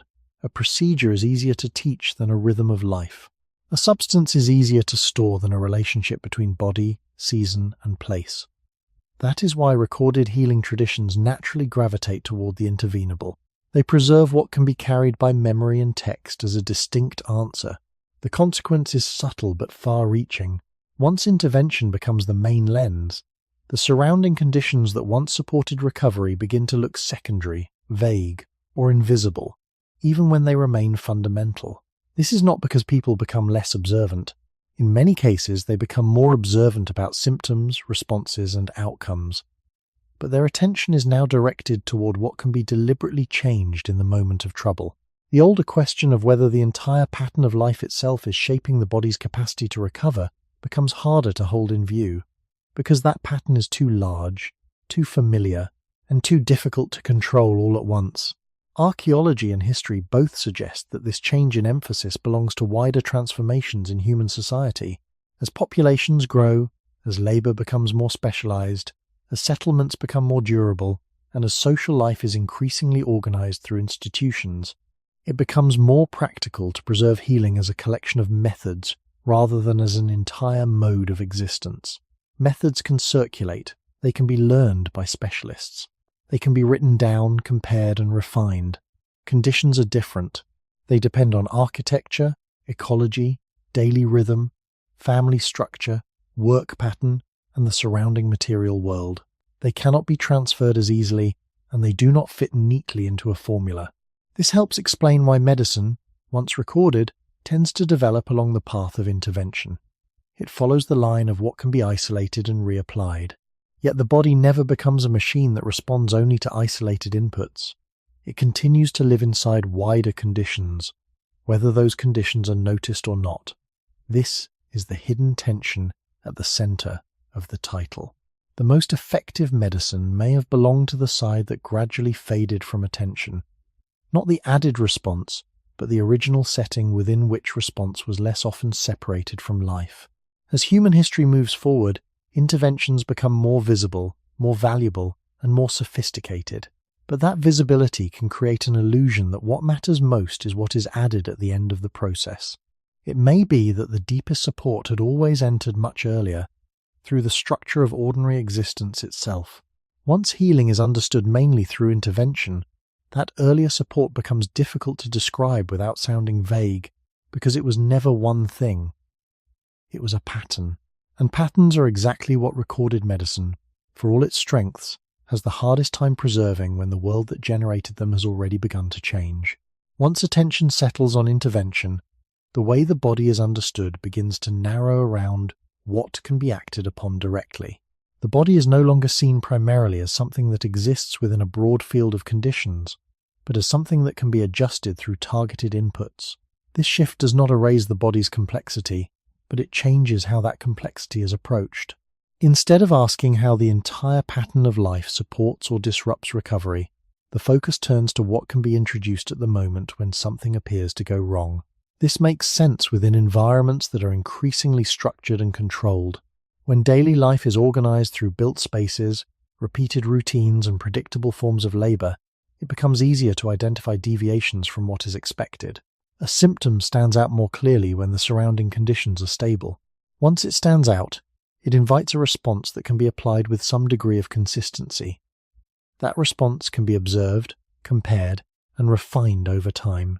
It can also be separated from the original context and used in other settings.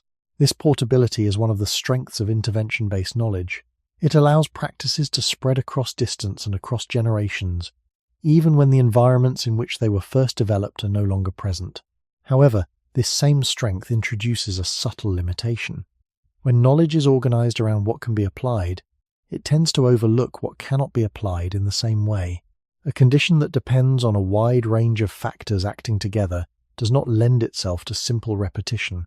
It cannot be introduced at a single moment, and it cannot be easily standardized. As a result, it becomes less visible within systems that prioritize clear, repeatable actions.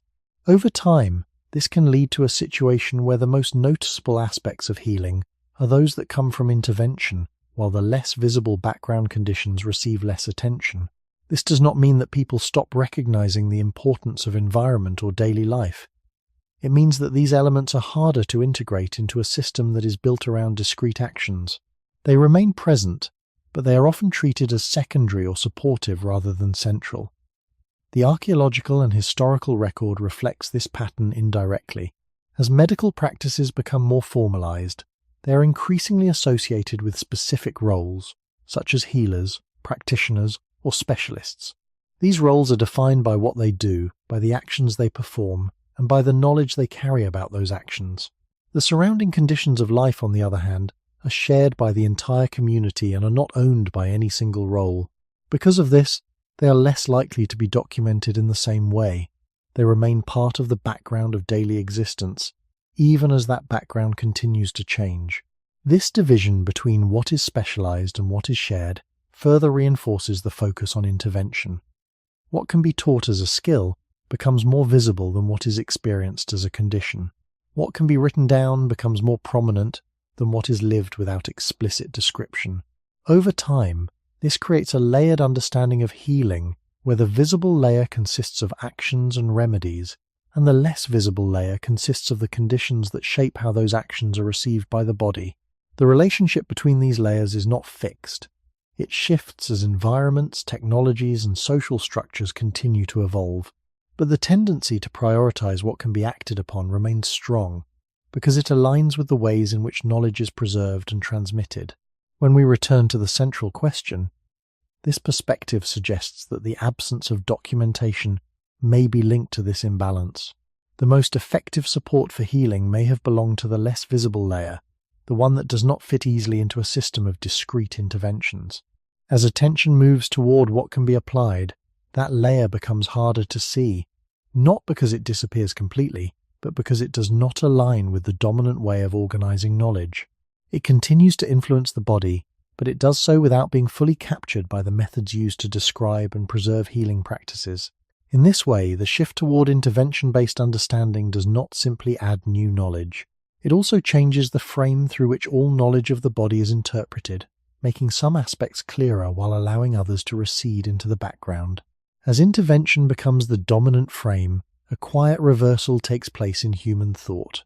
What was once the setting becomes the background, and what was once the response becomes the center. This reversal is easy to miss because it feels practical, even inevitable. When a body is in pain, the mind searches for what can be done now. When weakness persists, people look for the thing that can be added, applied, prepared, or prescribed. That habit is understandable, and across history it has produced many forms of real care. But it also changes the scale at which healing is imagined. Instead of beginning with the full environment in which the body lives, healing begins to be pictured as a correction delivered to a body that has already become separate from its conditions. This is the deeper shift at the heart of the title. Once human beings grow used to thinking this way, it becomes harder to notice that some of the strongest forces shaping recovery may never arrive as additions at all. They may already be present or absent long before any intervention begins. The body does not wait until a remedy appears to start responding. It is always responding, always adjusting to light, inactivity, repetition, crowding, food timing, emotional strain, sleep pattern, and the basic organization of space and time. Yet these influences are difficult to elevate into the same status as a remedy because they do not come with a clear moment of application. They do not look like acts. They look like life. And once healing is understood mainly through acts, life itself becomes strangely hard to see as a healing force, even when it remains the larger frame inside which every intervention succeeds or fails. This matters especially when we look back across deep human history.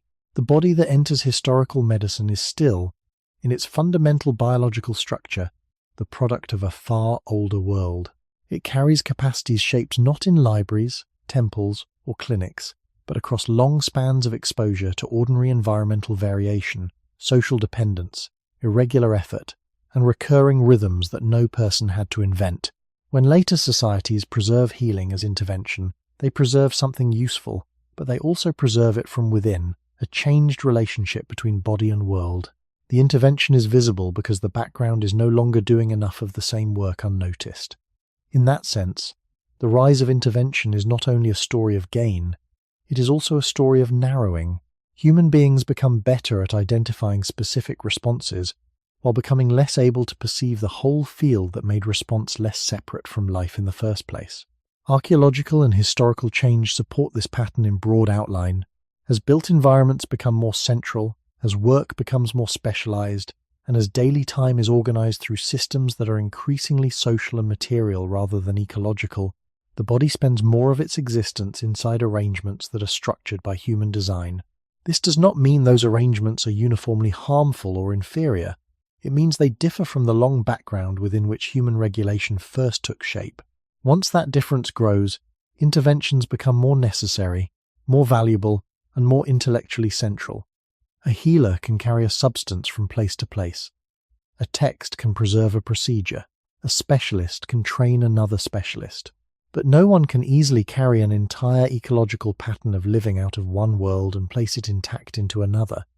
That older pattern is too large, too diffuse, and too dependent on constant interaction.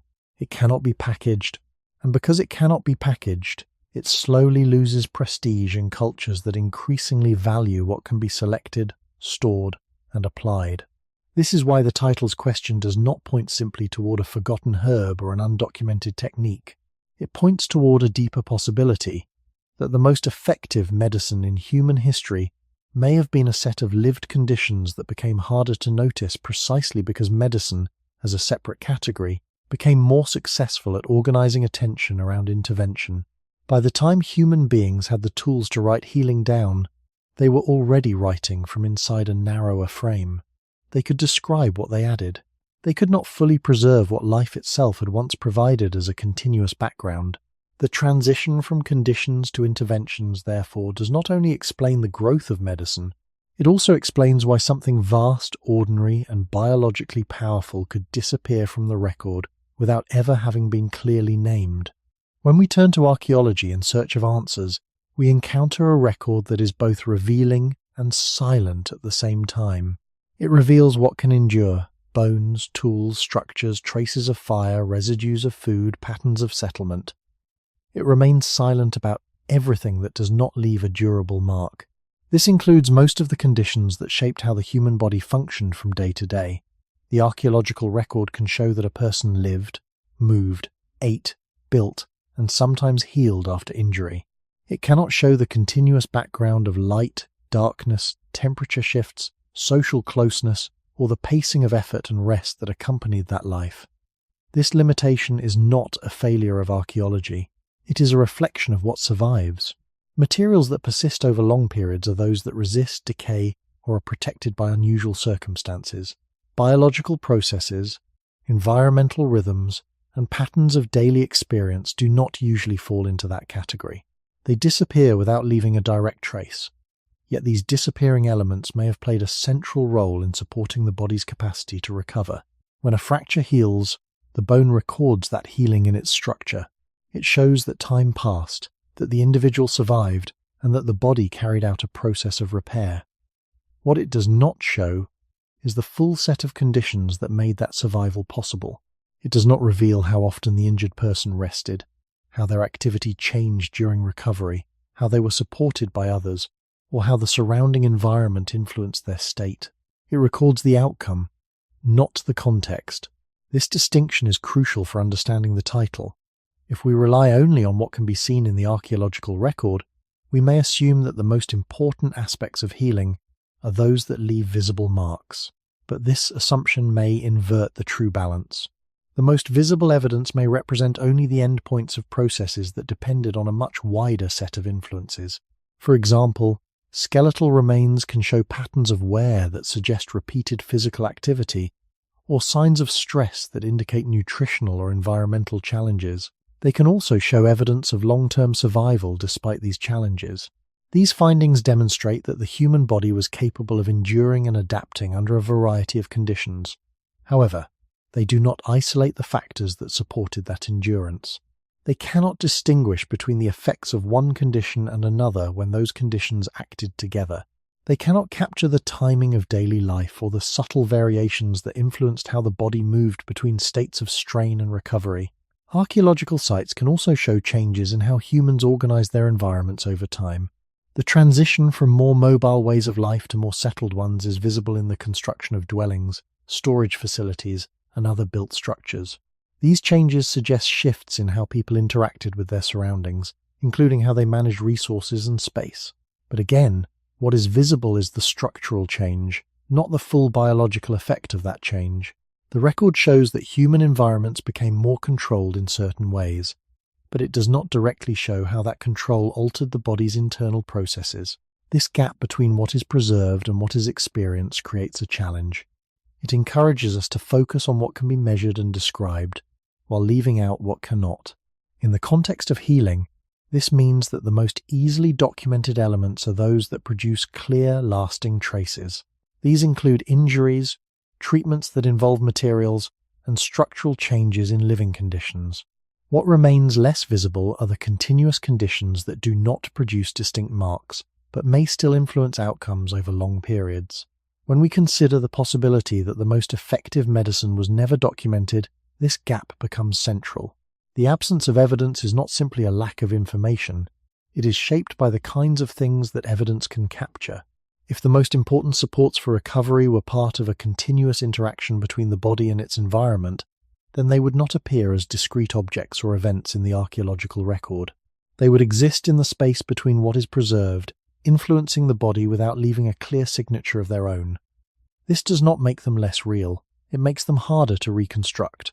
It also explains why the search for a single missing element may be misguided. What is missing may not be an object that has yet to be found, but a pattern that cannot be fully recovered, because it was never contained in a form that could endure. When we try to read the past through material remains, we are always translating from what endures into what once unfolded. That translation is incomplete by nature. A fragment of bone can suggest survival after injury, but it cannot tell us how many such injuries did not heal, or how often recovery depended on circumstances that left no trace. A hearth can show that fire was used, but it cannot preserve the rhythm of evenings spent in its warmth, or how that rhythm shaped rest and interaction over years and generations. A dwelling can reveal shelter, but not the full pattern of exposure beyond its walls, nor the way people move between inside and outside across changing conditions. These gaps are not small details. They are the difference between seeing isolated points and understanding the continuous field in which those points existed. This becomes especially important when we consider healing.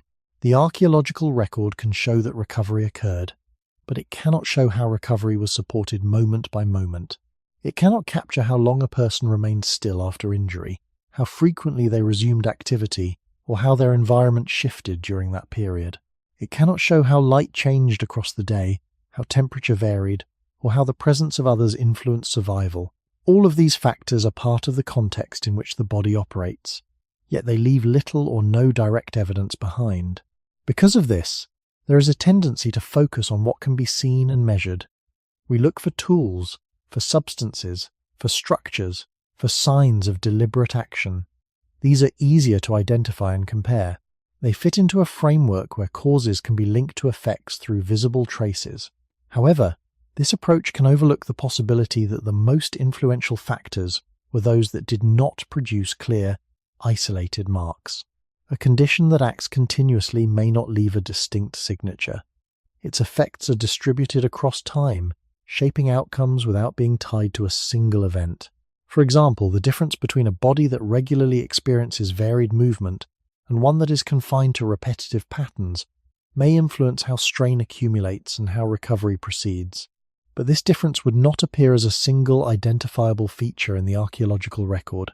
It would be expressed indirectly through patterns that are difficult to separate from other influences.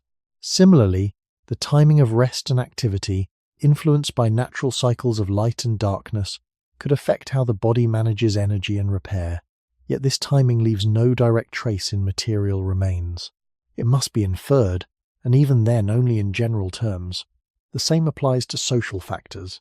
Evidence of care can sometimes be seen in the survival of individuals who might not have lived without support, but the everyday interactions that sustain that support are largely invisible. They do not fossilize. They do not leave behind objects that can be catalogued. They exist in the space between individuals, in patterns of behavior that are not easily preserved. This creates a layered understanding of the past, where the visible layer consists of what can endure, and the invisible layer consists of what must be inferred. The visible layer is rich in detail, but it is not complete. The invisible layer may hold much of what shaped the body's ability to recover, but it remains difficult to reconstruct with precision. When we consider the title's question, this layered structure suggests that the absence of documentation may be linked to the nature of the evidence itself. If the most effective support for healing was part of the invisible layer, then it would not appear directly in the record.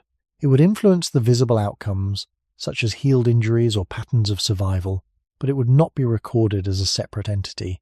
This makes it easy to overlook, especially when attention is focused on what can be clearly identified. The challenge, then, is not only to interpret what is present, but to remain aware of what is not. The gaps in the record are not empty. They are filled with processes and conditions that do not leave material traces, but may still have played a central role in shaping human life. In this sense, the most effective medicine may belong to that hidden layer, influencing outcomes without ever appearing as a discrete object or practice that could be preserved. What remains most difficult to recover is not a missing object, but a missing continuity. Archaeology gives us fragments that can be arranged into sequences, but those sequences are not the same as the lived flow of time in which the body actually operated. The difference between a sequence and a continuity is subtle, but important. A sequence can show that one thing followed another. It can suggest patterns of change, movement, and adaptation. A continuity, by contrast, is what the body experiences as it moves through those changes without interruption.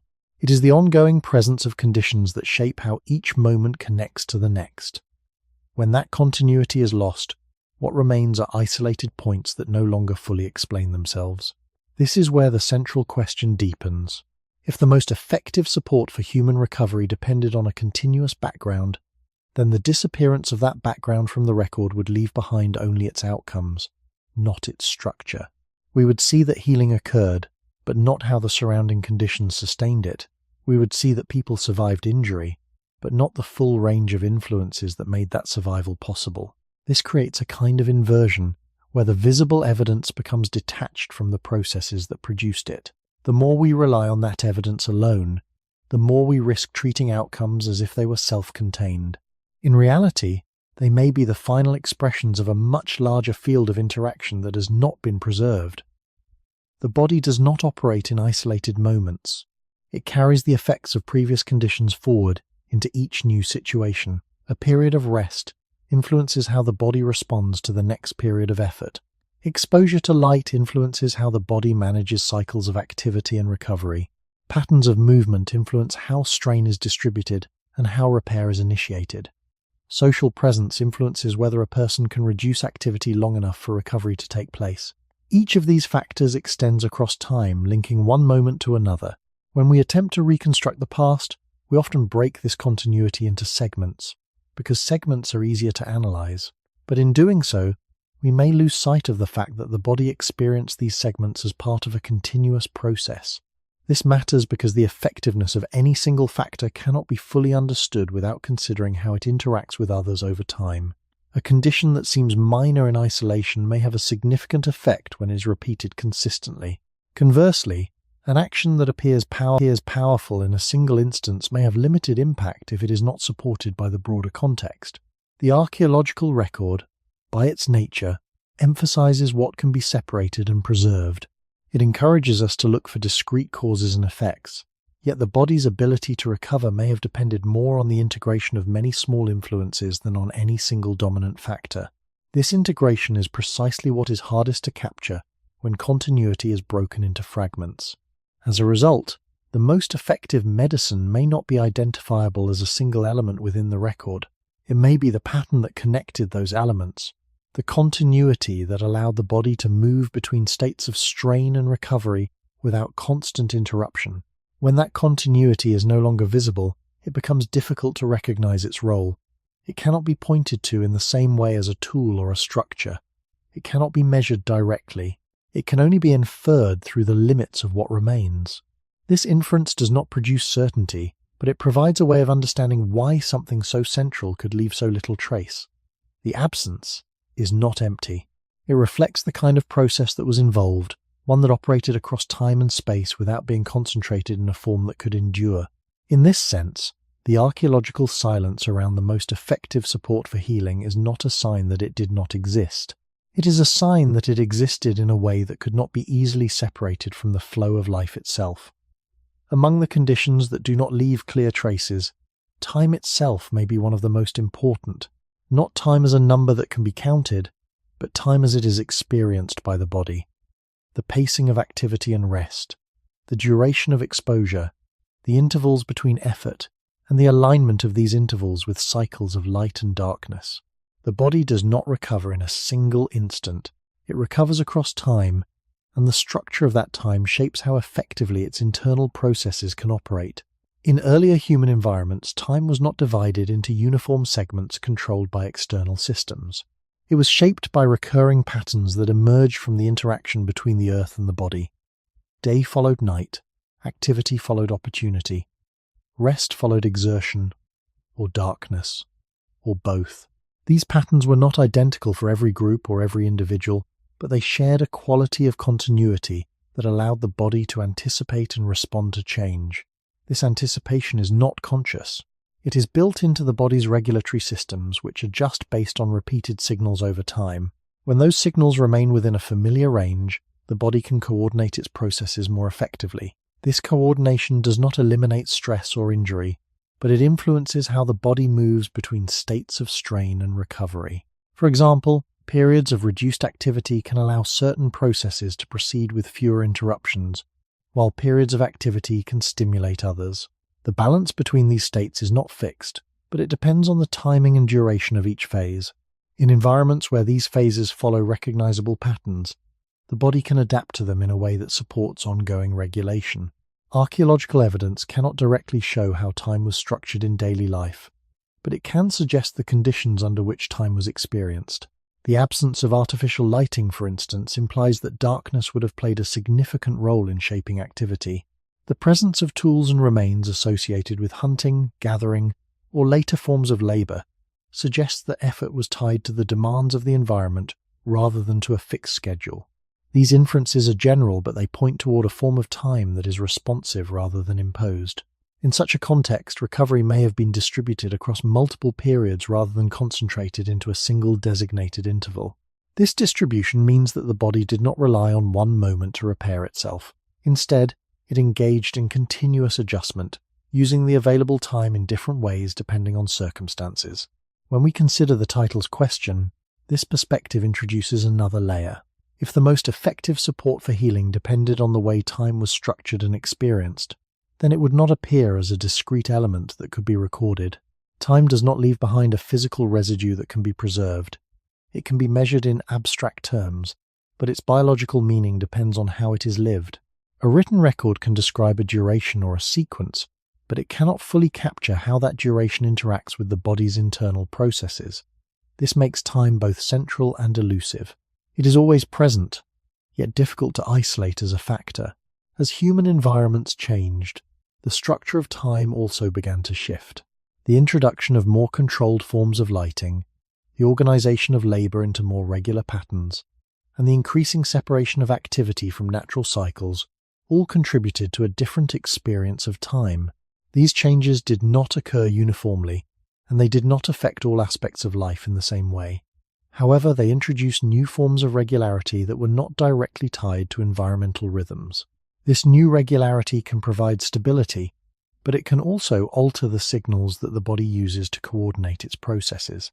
When the timing of activity and rest becomes less aligned with the patterns that shaped human biology over long periods, the body must adjust to a different set of cues.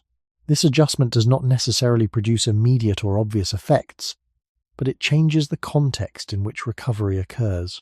In this sense, time itself becomes part of the explanation for why the most effective medicine may not have been documented. It is not a substance or a technique. It is a condition that shapes how all other processes unfold. Because it is always present and cannot be separated from experience, it does not appear as something that can be recorded in the same way as a remedy. It remains part of the background, influencing the body continuously without being recognized as a distinct source of healing. Rest, in this context, is not simply the absence of movement. It is a change in demands, a shift in how the body distributes its energy, attention, and repair. This matters because the body does not recover only when it is completely inactive. It recovers when the timing of demands allows internal processes to proceed without being repeatedly interrupted. In earlier human settings, rest was rarely a fully isolated event set apart from life. It was woven into changing rhythms of darkness and light, of travel and stillness, of effort, waiting, shelter, and social pause. A person might stop because night had fully arrived, because weather narrowed activity, because injury imposed limits, or because food had already been gathered and there was little reason to keep moving. These pauses were not identical, yet they shared an important feature. They emerged from the wider pattern of life rather than being fitted into a schedule abstracted from the surrounding world. This gave rest a biological meaning that may be easy to underestimate from a modern distance. The body does not simply count hours. It responds to sequence, expectation, and repetition.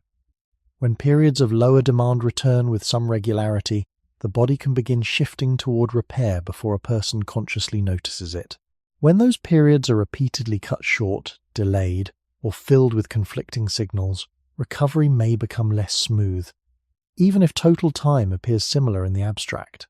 That is why rest cannot be reduced to stillness alone. It belongs to a rhythm. Archaeological evidence cannot directly preserve these rhythms, but it can suggest worlds in which they were shaped differently from many later ones. Mobile or semi-mobile life, direct exposure to environmental cycles, and the absence of technologies that extend activity deep into the night all imply that the structure of rest was likely more closely linked to external conditions. This does not mean earlier life was more comfortable. It often was not. It means that the body's alternation between effort and release remained more visibly tied to the world outside it. Darkness mattered. Weather mattered. The limits of the body mattered. The presence of others mattered as well, because social life influences whether rest is possible during weakness, injury, or exhaustion. A person does not recover on biology alone if the surrounding group does not allow time and reduction of effort. In that sense, rest is not only personal. It is environmental and social at the same time. This brings us closer to the title's question. If one of the strongest supports for human recovery was not a remedy but a recurring pattern of reduced demand, then it would have been difficult to record as a medicine. Rest in its deeper biological sense is too distributed to be held as an object. It is shaped by darkness, labor, shelter, safety, group structure, and the pacing of ordinary life. It has no single form that can be gathered, stored, and passed from hand to hand. A text can tell a person to rest, but that is not the same as preserving the full background that once made rest meaningful, available, and biologically aligned with the body's inherited rhythms. This distinction becomes sharper as human history moves into more structured forms of time. Once activity is organized by systems that can override darkness, extend effort, or separate work from natural cues, rest can still exist, but it no longer arrives in exactly the same way. It may become shorter, more fragmented, or less synchronized with the signals that shaped the human organism across deep time. The body still tries to recover, but it does so under a different arrangement of demands. When that happens, the importance of rest may become easier to feel and harder to fully restore. People notice fatigue, slowness, lingering weakness, or the sense that time away from effort no longer produces the same effect. From there, healing becomes easier to imagine as something that must be added from outside, because the older timing that once supported the body from within daily life has grown less complete. This is why rest and biological rhythm belong so close to the center of the story. They do not behave like medicines, but they shape the success of nearly every process the body depends on. They leave almost no direct record, and yet they may explain why recovery once worked within ordinary life more quietly than it often does once life becomes detached from the conditions that first taught the body how to slow, repair, and continue. Rhythm, more than any single condition, ties together the way time and rest shape the body's ability to recover. A rhythm is not a fixed schedule imposed from outside. It is a pattern that emerges when signals repeat in a way the body can anticipate. This anticipation allows internal processes to align with what is coming next, rather than constantly reacting to what has already happened. In earlier human environments, many of these signals came from sources that were not controlled by human design. Light changed with the movement of the sun. Darkness arrived fully and consistently. Temperature shifted with weather and season. Activity followed the demands of the landscape and the availability of resources. These elements did not produce identical days, but they produced patterns that were stable enough in their structure to guide the body's internal timing. This guidance is subtle. It does not appear as a visible force, but it influences how the body organizes cycles of activity, rest, repair, and renewal. When these cycles remain aligned with external patterns, the body can coordinate its processes with fewer interruptions. When alignment weakens, the same processes may still occur, but they may do so under less predictable conditions. Archaeological evidence cannot directly record rhythm, but it can show the absence of technologies that would have significantly altered natural cycles for long periods. Before the widespread use of artificial lighting or highly controlled indoor environments, human life would have been more closely tied to external cues. This does not mean that people followed a single, uniform rhythm, but it suggests that their daily and seasonal patterns were influenced by recurring environmental signals. These signals provided a framework within which the body could operate. Over long spans of time, this framework would have shaped how the body's regulatory systems developed. When we consider the title's question, rhythm introduces another dimension to the idea of an undocumented medicine. A rhythm cannot be stored in the same way as a substance or a tool. It exists only as long as the conditions that produce it remain in place. Once those conditions change, the rhythm changes with them. This makes it difficult to preserve in any form other than direct experience. A written description can outline a pattern, but it cannot recreate the full set of signals that give that pattern its biological meaning. As human environments became more structured, the sources of rhythm began to shift. Artificial lighting extended activity into periods that were previously dominated by darkness.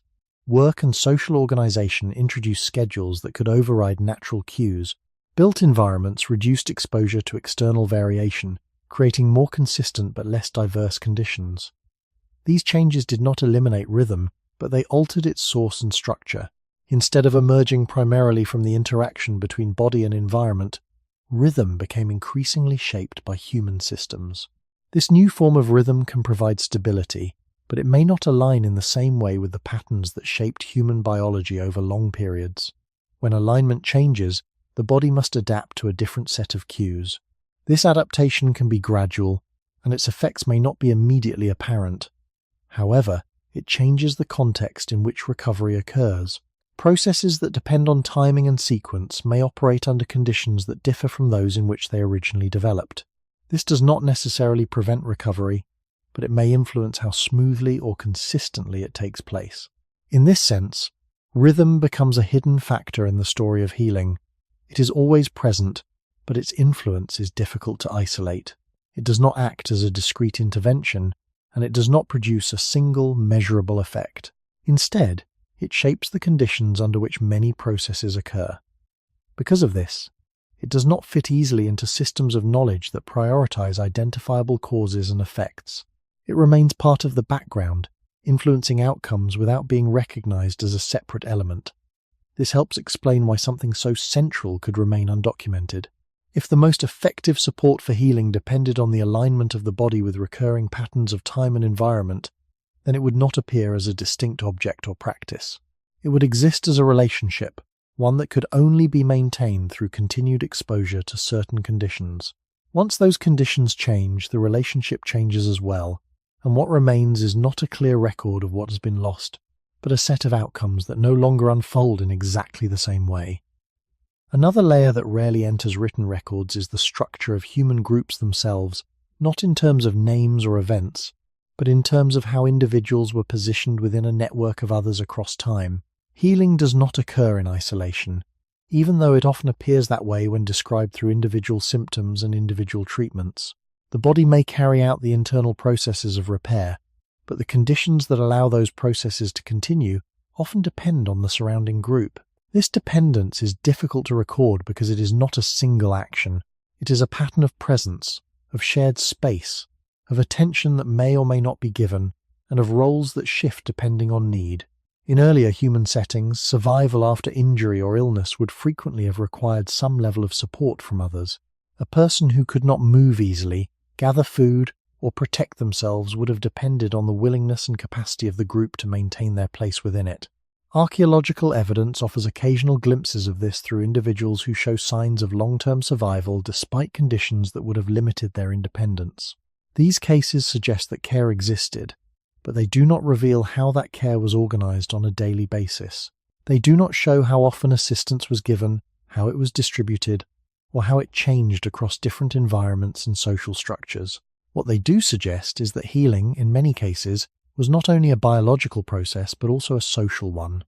The group did not necessarily provide treatment in the sense of applying specific remedies. It provided time, reduced demand, and a form of stability that allowed the body to continue its own work.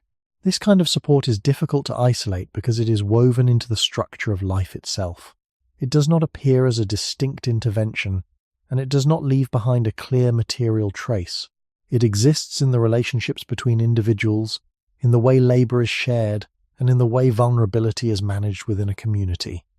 As human societies changed, these structures also began to shift. The size of groups increased in some contexts, and the organization of roles became more specialized. In settled environments, social relationships could become more complex, with new forms of hierarchy and division of labor. These changes did not eliminate care, but they altered how it was expressed and how it was distributed. In some cases, they may have allowed for more consistent support, while in others they may have introduced new forms of inequality or fragmentation. The effect on healing is not straightforward, but it is clear that the social context in which the body operates has a direct influence on its ability to recover. When we consider the title's question, this social dimension adds another reason why the most effective medicine might not have been documented. Social support is not a substance or a technique. It cannot be collected, stored, or applied in the same way as a remedy. It is a condition that exists only as long as relationships are maintained in a certain way. A written record can describe a practice, but it cannot fully capture the ongoing pattern of interaction that defines a community. It can note that care was given, but it cannot reproduce the full context in which that care occurred. This makes social structure both essential and elusive.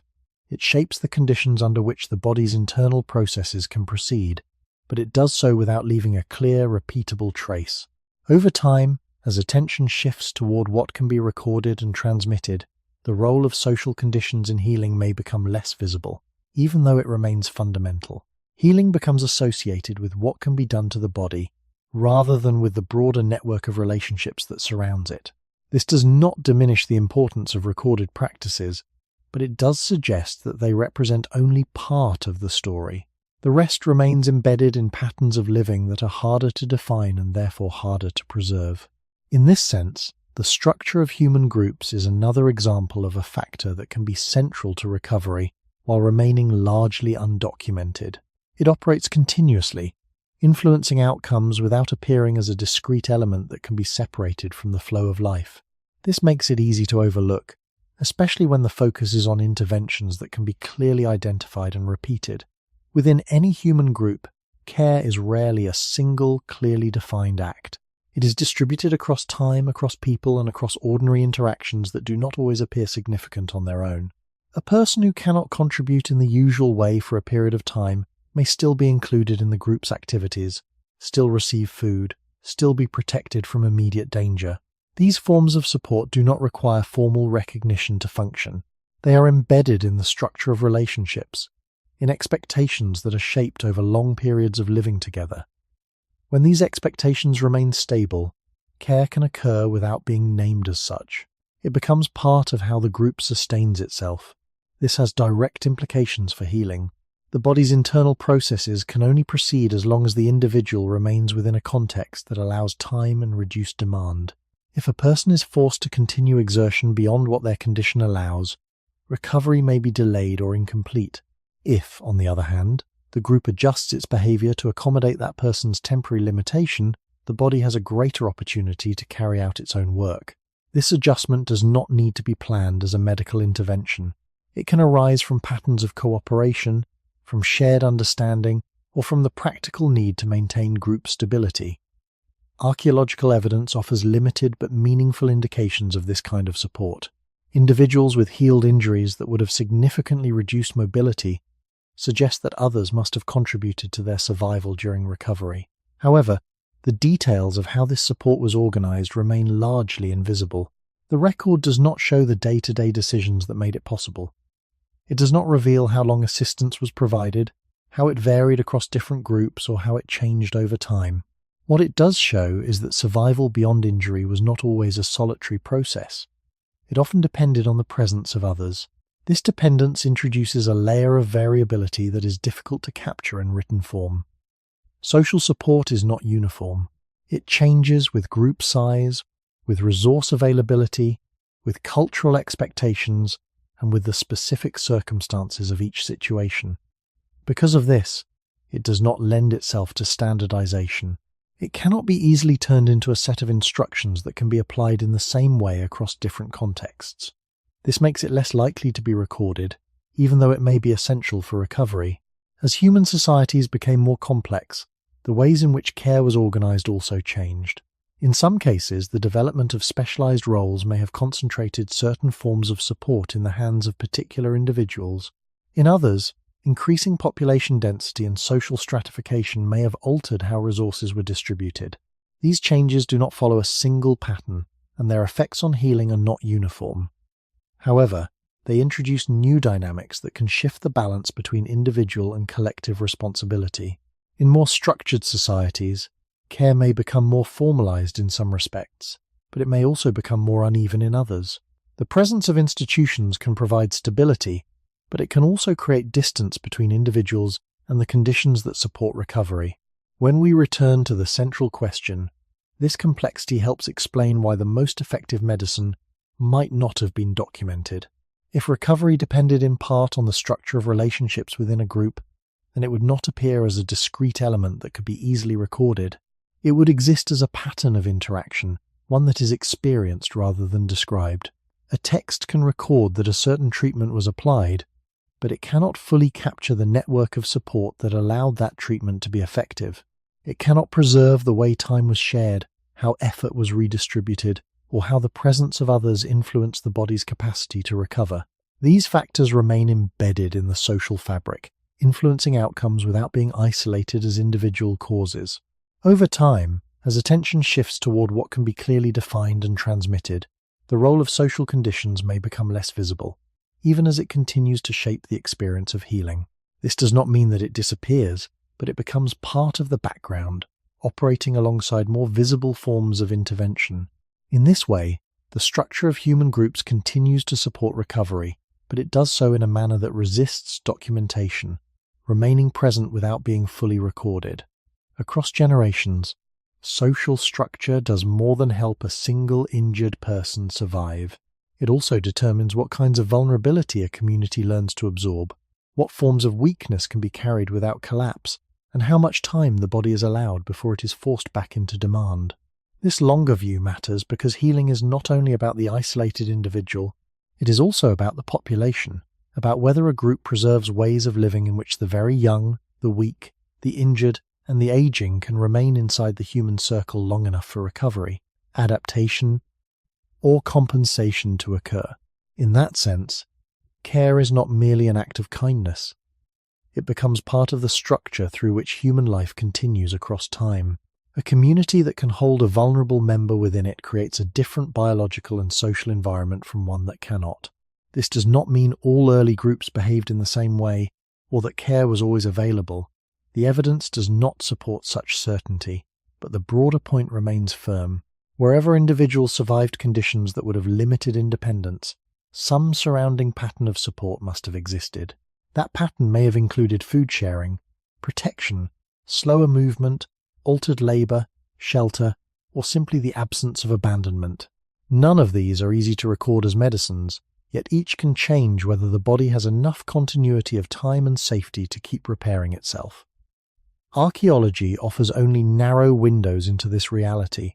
A skeleton with signs of long-healed trauma suggests not only biological survival, but social tolerance for dependency during a period of reduced capacity. A burial may hint at belonging, but it cannot reconstruct the months or years of ordinary support that preceded death. Material evidence can show that care was possible. It cannot preserve the full social rhythm through which care became normal, and that rhythm may have been one of the most powerful conditions supporting human recovery. When such support is repeated across generations, it becomes more than a private experience. It becomes part of the human environment into which children are born and within which adults age. They do not learn only from remedies. They learn from what a group makes possible when someone can no longer meet the normal demands of life for a time. This has deep consequences for the title's question. If one of the strongest medicines in human history was the collective ability to reduce pressure on the body during periods of weakness, then it would leave only faint traces in the record. It would not appear as a bottle, a plant, or a recipe. It would appear only indirectly, through survival that should perhaps have been less likely without others nearby. As human societies became larger, more settled and more stratified, this background may have changed in complicated ways. Some forms of support may have become more organized. Others may have become less personal, less evenly distributed, or more dependent on status and role. The point is not to claim a simple decline or improvement. The point is that once social life becomes more layered, the pattern of care is altered, and with it the conditions under which recovery takes place. Healing then becomes easier to assign to specialists, places, and interventions, while the wider social field that still makes healing possible becomes harder to see. A treatment can be credited because it is visible. A community's redistribution of time, labor, and attention is harder to credit because it has no single edge. It looks like ordinary life. That may be why it disappeared so easily from explicit history. The more a culture learns to identify healing with what a practitioner does, the less it notices what the surrounding human structure is already doing before and after the intervention. Yet the body still depends on that structure. It still needs intervals of lowered demand, degrees of safety, and the practical permission to be weak without immediate exclusion. These are not dramatic conditions, but they may be decisive ones. They belong to the same hidden layer as light, rest, rhythm, and environmental continuity. They are most powerful when they are steady, and least likely to be named when they are common. By the time humans had the means to preserve healing in written form, they were far better at recording the focused act than the enduring relationship. What entered history was often the remedy. What stayed mostly outside it was the intergenerational human arrangement that gave the body enough time, enough support, and enough belonging to continue the older work of repair without calling that background medicine at all. Loss, in this context, does not arrive as a clear event. It does not resemble the disappearance of a tool or the collapse of a structure that can be dated and described. Instead, it unfolds slowly, often without recognition, as the background conditions that once shaped human life begin to change. These changes do not remove all at once what came before. They alter it, layer by layer, until the original pattern becomes difficult to perceive even while parts of it still remain. This gradual process makes loss difficult to identify because it does not produce a single moment of absence. It produces a growing difference between how the body once interacted with its surroundings and how it interacts with them now. When we look across human history, we can see broad shifts in environment, settlement, and daily organization. These shifts include the transition from more mobile ways of living to more settled ones, the increasing use of built environments, and the development of systems that regulate time, labor, and space. Each of these changes has its own history, and none of them occur in exactly the same way everywhere. However, they share a common feature.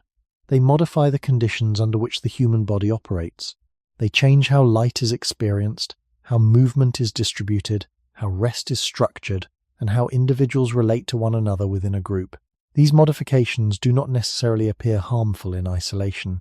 Many of them bring new forms of stability, protection, or efficiency, but they also alter the patterns that once provided a continuous background for the body's internal processes.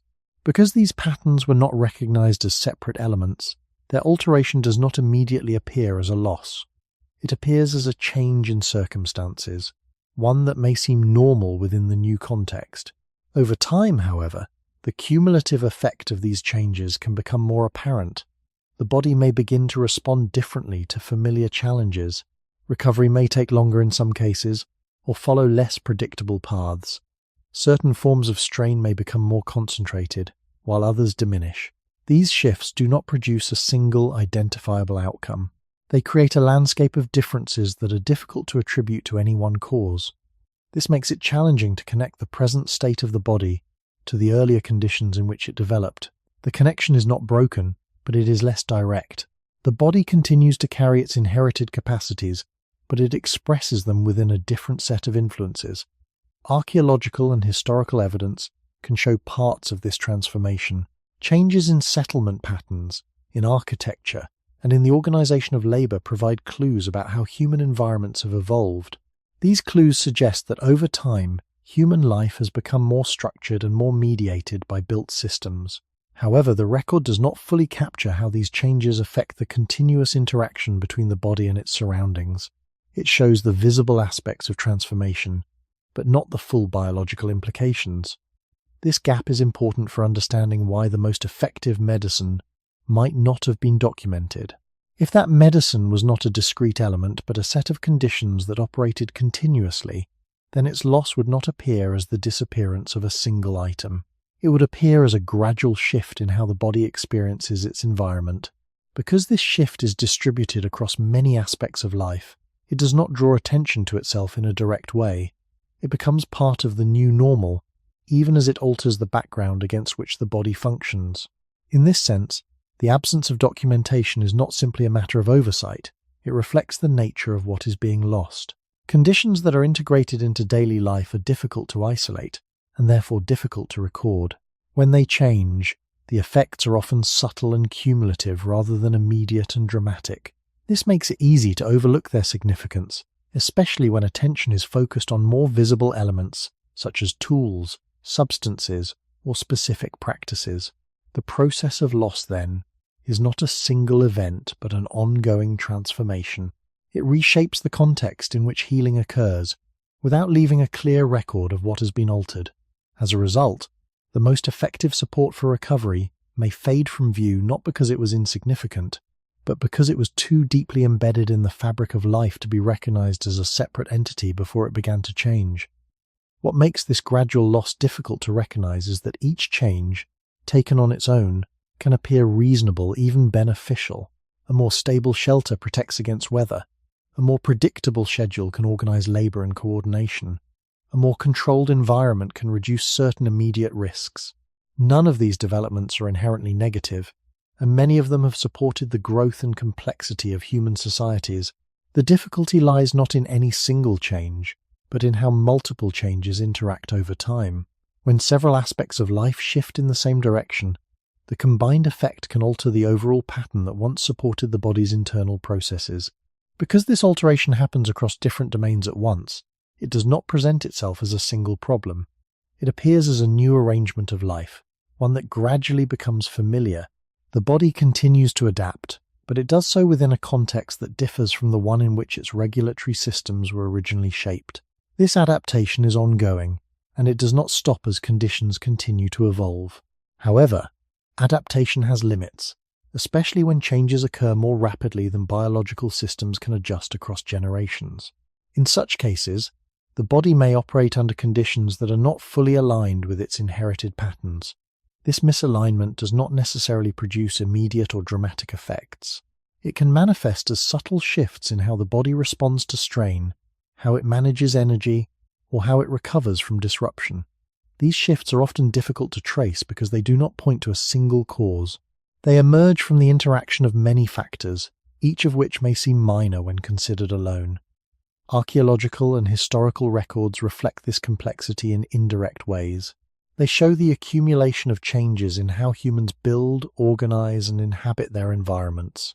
They show increasing layers of structure in daily life, from the arrangement of living spaces to the regulation of time and activity. These layers can provide stability, but they can also reduce the range of variation that once characterized human experience. When variation is reduced in some areas and intensified in others, the balance that the body has learned to navigate may shift. This shift does not eliminate the body's capacity to recover, but it changes the conditions under which recovery takes place.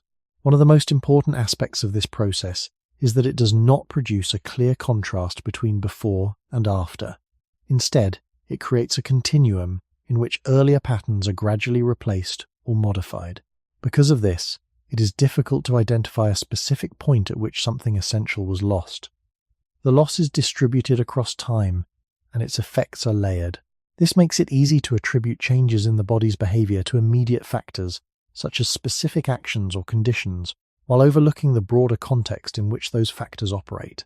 When attention is focused on what can be directly observed and modified, the deeper pattern may remain out of view. This is where the concept of an undocumented medicine becomes more understandable. If the most effective support for healing was embedded in a pattern that changed gradually, then it would not have been recognized as a distinct element before it began to shift. By the time the effects of that shift become noticeable, the original pattern may already be altered beyond easy recognition. What remains is a set of conditions that differ from those in which the body's regulatory systems developed, along with a growing need to address the consequences of that difference. This need encourages the development of interventions that can be applied within the new context. These interventions can be effective in specific ways, but they operate within a framework that has already moved away from the earlier pattern. As a result, they do not fully restore what has changed. They address particular aspects of the problem, but they do not recreate the broader set of conditions that once supported the body more continuously. In this sense, the process of loss is not only about what disappears, but also about what takes its place. New forms of knowledge and practice emerge to manage the body under altered conditions. These forms are valuable, but they also reflect the limits of the environment in which they develop. The most effective medicine may remain outside this system, not because it is unknown, but because it no longer exists in the same form. It has been transformed, redistributed, or diminished in ways that are difficult to capture in a single concept. This makes it less visible, even as its absence continues to shape how the body responds to the world. The deepest losses in human history are often the ones that never become visible enough to mourn directly. They do not leave a broken object in the hand or an empty space with clear edges. They disappear by becoming normal to live without. This may be the most unsettling part of the title's question. If the most effective support for human recovery was not a substance but a surrounding pattern of life, then its disappearance would not have looked like the loss of medicine. It would have looked like ordinary change. A person would still sleep, still eat, still work, still move, still care for others, still seek relief when pain appeared. Yet each of those actions could be taking place within a slightly altered background, one less aligned with the older conditions in which the human body learned how to regulate itself across deep time. When this happens gradually, the body does not suddenly stop healing. It continues doing what it has always done, but under a new arrangement of pressures, cues, interruptions, and demands. The result is not total failure, but a more fragile relationship between strain and recovery. This fragility is difficult to name because it does not belong to one cause. It emerges from accumulation. A little less variation here, a little more repetition there, a different structure of time, a different use of space, a different experience of darkness, a different pattern of social dependence, and eventually the whole field in which the body operates begins to feel familiar while no longer being the same. Archaeology and history can show us many pieces of this change, but they rarely show it from inside the body. They can show walls, roads, storage, built spaces, tools, concentrated populations, altered labor, and the spread of human systems that reshape daily life. These things matter, but the body does not experience them as abstractions. It experiences them as changes in how effort is distributed, how rest arrives, how often movement shifts form, how much exposure remains between the self and the surrounding world, and how easily weakness can be carried by the group. None of these changes on their own necessarily look like the removal of medicine. That is precisely the problem. What is lost is not a remedy that can be compared with its absence in a simple way. What is lost is a continuity that once held many small supports together. Once continuity breaks, people begin living inside substitutes without fully recognizing what those substitutes are replacing. They may become better at managing symptoms, better at preserving techniques, and better at recording interventions, while becoming less able to perceive the larger background that had once reduced the need for constant intervention in the first place. This does not make later developments false or unimportant. It means they arise inside a world that has already changed enough to require them. The body still carries its ancient inheritance, but it now expresses that inheritance under newer conditions that can no longer be taken as extensions of the original human setting. This is why loss in this story is inseparable from adaptation. Humans do not simply lose and remain unchanged. They reorganize. They build systems, create methods, preserve remedies, and develop knowledge that helps them live within altered conditions. Yet, adaptation of this kind can hide what has been surrendered. A new solution often draws attention away from the older background it no longer needs to mention. Over generations, memory shifts. People remember the treatment because the treatment has a name. They do not remember the missing condition because the missing condition had once been too ordinary to name at all. By then, the absence has settled into the structure of life itself. It no longer feels like absence. It feels like the world. That may be why the most effective medicine in human history was never documented. It did not vanish through dramatic forgetting. It vanished by becoming invisible before it was ever isolated, then becoming altered before anyone had reason to preserve it as a separate thing. What remained was not a clear record of loss, but a growing landscape of responses to a body living farther and farther from the full background that once supported it. In that sense, the real mystery is not why no one wrote it down. The real mystery is how much of human life can disappear without looking like disappearance at all.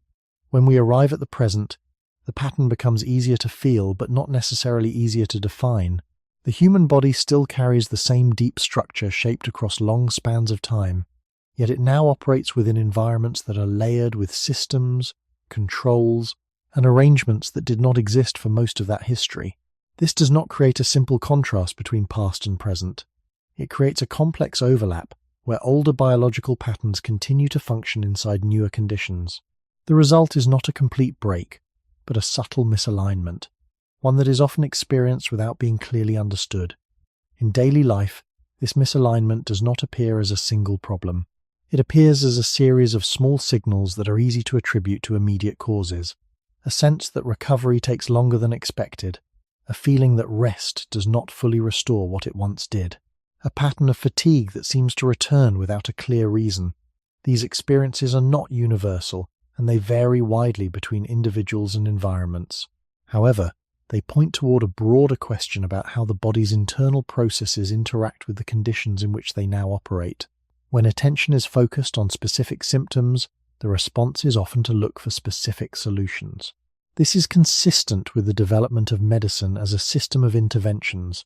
Treatments are applied, adjusted, and refined in response to identifiable problems. This approach has produced significant knowledge and has improved outcomes in many areas. It is not a mistake.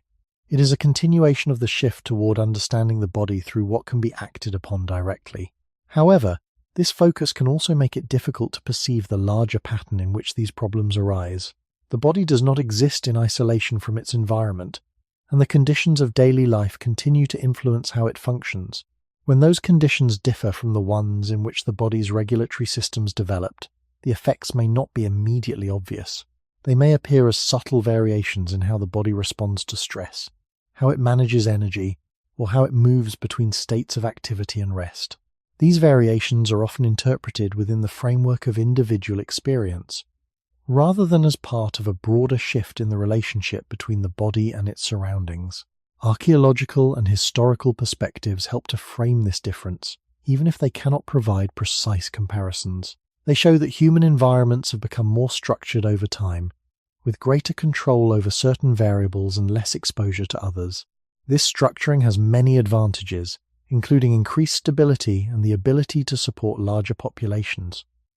At the same time, it alters the range of conditions that the body encounters on a daily basis.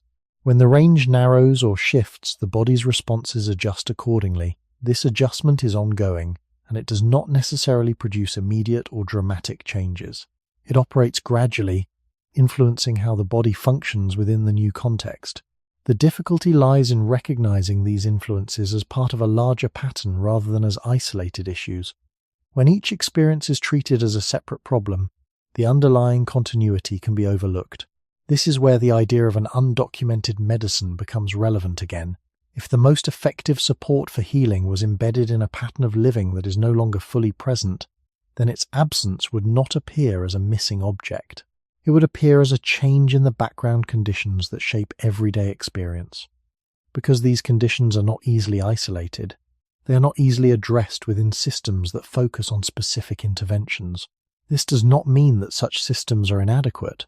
It means that they operate within a particular frame, one that emphasizes what can be identified and modified directly. The broader pattern remains, but it is less visible, and its influence is more difficult to trace. In this sense, the present is not simply a departure from the past. It is a continuation of the same body operating within a different set of conditions. The challenge is not only to understand what can be done in response to specific problems, but also to recognize how the structure of daily life itself shapes the context in which those problems arise. This recognition does not provide a simple solution, but it changes the way the question is asked. It shifts attention from the search for a single missing element to an awareness of the patterns that surround the body. Patterns that may still influence recovery even when they are not clearly defined or recorded. In the present, what becomes most difficult is not the absence of knowledge, but the way knowledge is organized. Modern systems of understanding are highly effective at identifying specific causes and designing targeted responses. They rely on measurement, comparison, and controlled observation. This approach has expanded what humans can see and influence, especially in situations where clear intervention is required. However, it also tends to divide experience into parts that can be studied separately. The body is examined through its components, its functions, and its responses to defined inputs. This division allows for precision, but it can make it harder to perceive how those parts operate together within a continuous environment. When attention is directed toward what can be isolated, the broader pattern in which those elements interact may become less visible. This is not a flaw in the system, but a consequence of its structure. It is designed to work with what can be clearly defined. Conditions that do not fit this structure are more difficult to include. They remain present, but they are often treated as background rather than as central factors.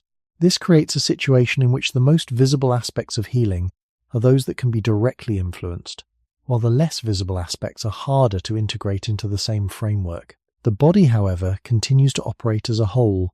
It does not respond to isolated inputs in complete separation from its environment. It responds to the combined influence of many factors, some of which are easy to measure and others that are not. The timing of daily activity, the variation of movement, the experience of light and darkness, the structure of social interaction, and the pacing of rest all continue to shape how internal processes unfold. These influences do not disappear because they are not measured. They continue to act, often without being explicitly recognized. When these influences align with the body's inherited patterns, they can support more stable regulation. When they diverge, the body must adjust, sometimes with less consistency. This adjustment can manifest in subtle ways, making it difficult to identify a single cause. As a result, the response is often to focus on the aspects that can be addressed directly. This reinforces the cycle of intervention, where each problem is treated as a separate issue to be resolved. Over time, this approach can create a layered understanding of the body, where each layer corresponds to a different set of identifiable factors. While this structure is useful, it does not fully capture the continuous nature of the body's interaction with its environment. The broader pattern remains outside the main focus, influencing outcomes without being fully integrated into the system of knowledge. This is where the idea of an undocumented medicine becomes more concrete. It suggests that the most effective support for healing may not be found in any single layer, but in the way these layers interact over time. If that support depends on conditions that are distributed across daily life, then it cannot be reduced to a single element that can be measured or applied. It exists as a pattern, one that is difficult to define because it is always changing and always present. This makes it resistant to documentation, especially within systems that prioritize clarity and separation. Archaeological and historical perspectives reinforce this view by showing that human environments have undergone significant changes in how they are structured and experienced. These changes have introduced new forms of stability and control, but they have also altered the range of conditions that the body encounters. The body continues to adapt, but it does so within a context that differs from the one in which its regulatory systems were formed. This difference does not produce a single identifiable effect. It creates a landscape of variation, where outcomes depend on the interaction of many factors. In this landscape, the search for a single missing medicine may be less useful than the recognition that healing has always been influenced by the broader conditions of life. The absence of documentation, then, is not simply a gap in knowledge. It reflects the nature of what is being sought, a set of conditions that operate across the entire experience of being alive, and that cannot be fully captured by methods designed to isolate and define individual components. What becomes clearest in the present is not that humans have lost the ability to heal, but that they now live at a distance from many of the conditions that once made healing feel less separate from life. The body still closes wounds, still regulates inflammation, still shifts energy, still depends on sleep, food, time, and social stability. None of those capacities vanished. What changed is the setting in which they must operate. That setting is now organized through layers of design, schedule, enclosure, illumination, specialization, and abstraction that shape daily life long before discomfort appears. Because these layers are so complete, they no longer feel like conditions.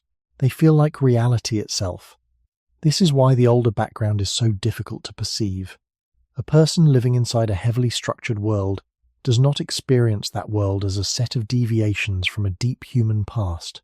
They experience it as normal and then interpret the body's difficulties within that normal. When recovery feels slow, the instinct is to search for the missing input, the right intervention, the proper correction. That instinct is understandable. It follows the logic of a world in which problems appear as separate events and solutions appear as separate tools. Yet the body may still be responding not only to the immediate problem, but to the entire arrangement of life in which the problem arose. This does not mean there is a simple return to some earlier state, nor does it justify romantic claims about prehistory. Early human life involved danger, hardship, infection, injury, hunger, and uncertainty. But the body that exists now is still the descendant of bodies shaped in that older world, and that fact continues to matter. The present human organism has not been rebuilt from the ground up for enclosed, highly managed environments. It has adapted, and it continues to adapt, but it still carries regulatory systems that formed in relation to rhythms, exposures, variations, and social patterns much older than written medicine. This creates a tension that is easy to live inside and hard to name. Modern life can preserve the body from many immediate threats, while also surrounding it with conditions that differ profoundly from those under which its deeper timing and recovery capacities first took shape.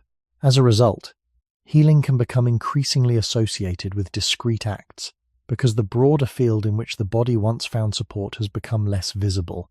Science, medicine, and careful intervention remain essential, especially where injury, infection, and serious disease are concerned.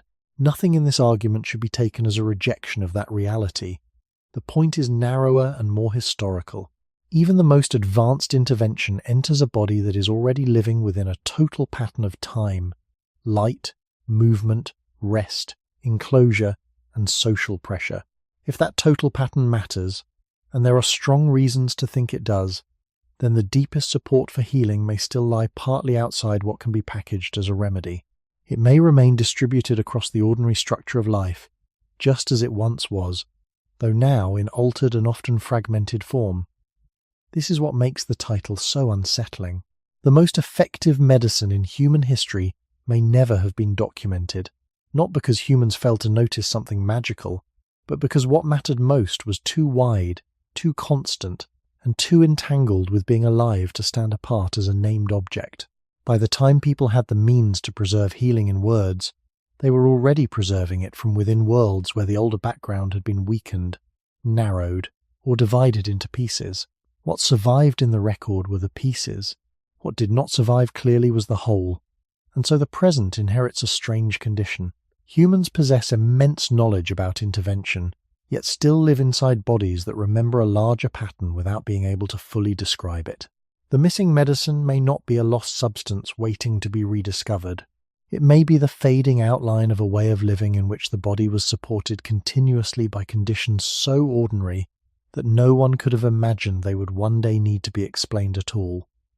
By the time we reach the final stretch of this question, the title no longer points toward a hidden plant, a forgotten ritual, or a secret technique buried somewhere in the unrecorded past. It points toward a more difficult possibility, one that is quieter and far less dramatic. The most effective medicine in human history may have been effective precisely because it was never separate enough to become an object of attention. It may have existed not as a remedy applied to the body, but as a surrounding order of life within which the body's own capacities could unfold with less interruption. This possibility does not ask us to imagine a perfect past. The human past was never perfect. It included injury, infection, hunger, fear, exposure, and early death. It included uncertainty on a scale that modern people often do not experience directly. But none of that changes the deeper pattern that has been emerging throughout this story. The body that carried humans through most of their history was shaped inside recurring relationships with light and darkness, with movement and stillness, with environmental variation, with real dependence on other people, and with a structure of time that was not fully abstracted from the world around it. Those conditions did not act like medicine in the later sense. They were not prepared, administered, or prescribed. They were simply the medium in which life took place. Because they were so total, they left almost no clear documentary trace. Because they were so ordinary, they were never isolated for preservation. And because they changed gradually rather than disappearing all at once, humans could move away from them without ever seeing a single moment at which they had been lost. This is what makes the question historically powerful. It reveals that documentation does not always preserve what matters most. It preserves what can be separated, named, and carried forward in a stable form. That is why written medicine becomes richer as life becomes more structured, more layered, and more capable of storing knowledge outside the body and outside the living environment. Yet this same process leaves behind a paradox. The better humans become at preserving interventions, the easier it becomes to overlook the wider background within which every intervention enters the body. A treatment can be described in detail. A condition of life cannot be described so easily, especially when that condition is made of many small regularities acting together across generations. What archaeology shows us are outcomes and fragments. What history preserves are selected practices and ideas. What neither can fully hold is the total continuity of the human setting in which recovery once occurred as part of ordinary existence. From this angle, the title stops being a mystery about missing information and becomes a meditation on the limits of human memory itself. People usually remember what stands apart. They remember the thing that solved a problem when the problem had already become visible. They do not easily remember the background that once prevented the problem from becoming so separate in the first place. That background had no name because it needed no name. It was air, rhythm, darkness, rest, movement, proximity, variation, continuity, and time. It was the social permission to be weak for a while without disappearing from the group. It was the environmental pattern within which the body's internal work could continue without constant collision with demands that had been reorganized by later forms of life. None of this offers a single answer, and it should not be turned into one. The argument of this video has never been that one lost condition explains everything, or that the past held a perfect formula that can now be recovered in simple form. The argument is smaller, but perhaps deeper. It is that the most effective support for human healing may have belonged to a layer of life so broad and continuous that it could not be documented in the way later societies documented remedies. By the time humans became capable of writing healing down, they were already writing from inside altered worlds. They preserved what could still be carried. They did not fully preserve the world that had once carried them. And that leaves us with the quietest possibility of all, that the greatest medicine in human history was never forgotten because it was hidden, but because it was everywhere, until it was no longer whole enough to be seen. If something was always present, it would not have needed to be remembered. Memory tends to gather around what interrupts, what stands out, what demands explanation. It does not easily hold what remains constant across long periods of time. This creates a quiet bias in how human history is preserved. Events are recorded, objects are collected, practices are described, but the continuous background in which these things take place is often left unspoken. It becomes the unmarked space against which everything else is defined. In the context of healing, this bias has a particular consequence. What is remembered are the moments when healing had to be called upon as a distinct act. What is less often remembered are the conditions under which healing unfolded without needing to be named. This does not mean those conditions were simple or uniform. It means they were stable enough, in their broad structure, to fade into the background of attention. As human environments became more varied and more structured, that background began to fragment. Each fragment could be observed, modified, or replaced in some way. Light could be extended beyond its natural limits. Activity could be organized independently of environmental cues. Movement could be concentrated into specific patterns. Social interactions could be reshaped by new forms of organization. These changes did not remove the background entirely, but they altered it enough to bring certain aspects of it into view. Once something becomes visible, it becomes possible to name it, to study it, and to try to recreate it in a controlled form. This is how many elements of human life move from being conditions to being practices. They shift from something that simply exists to something that must be managed. However, this shift is not complete.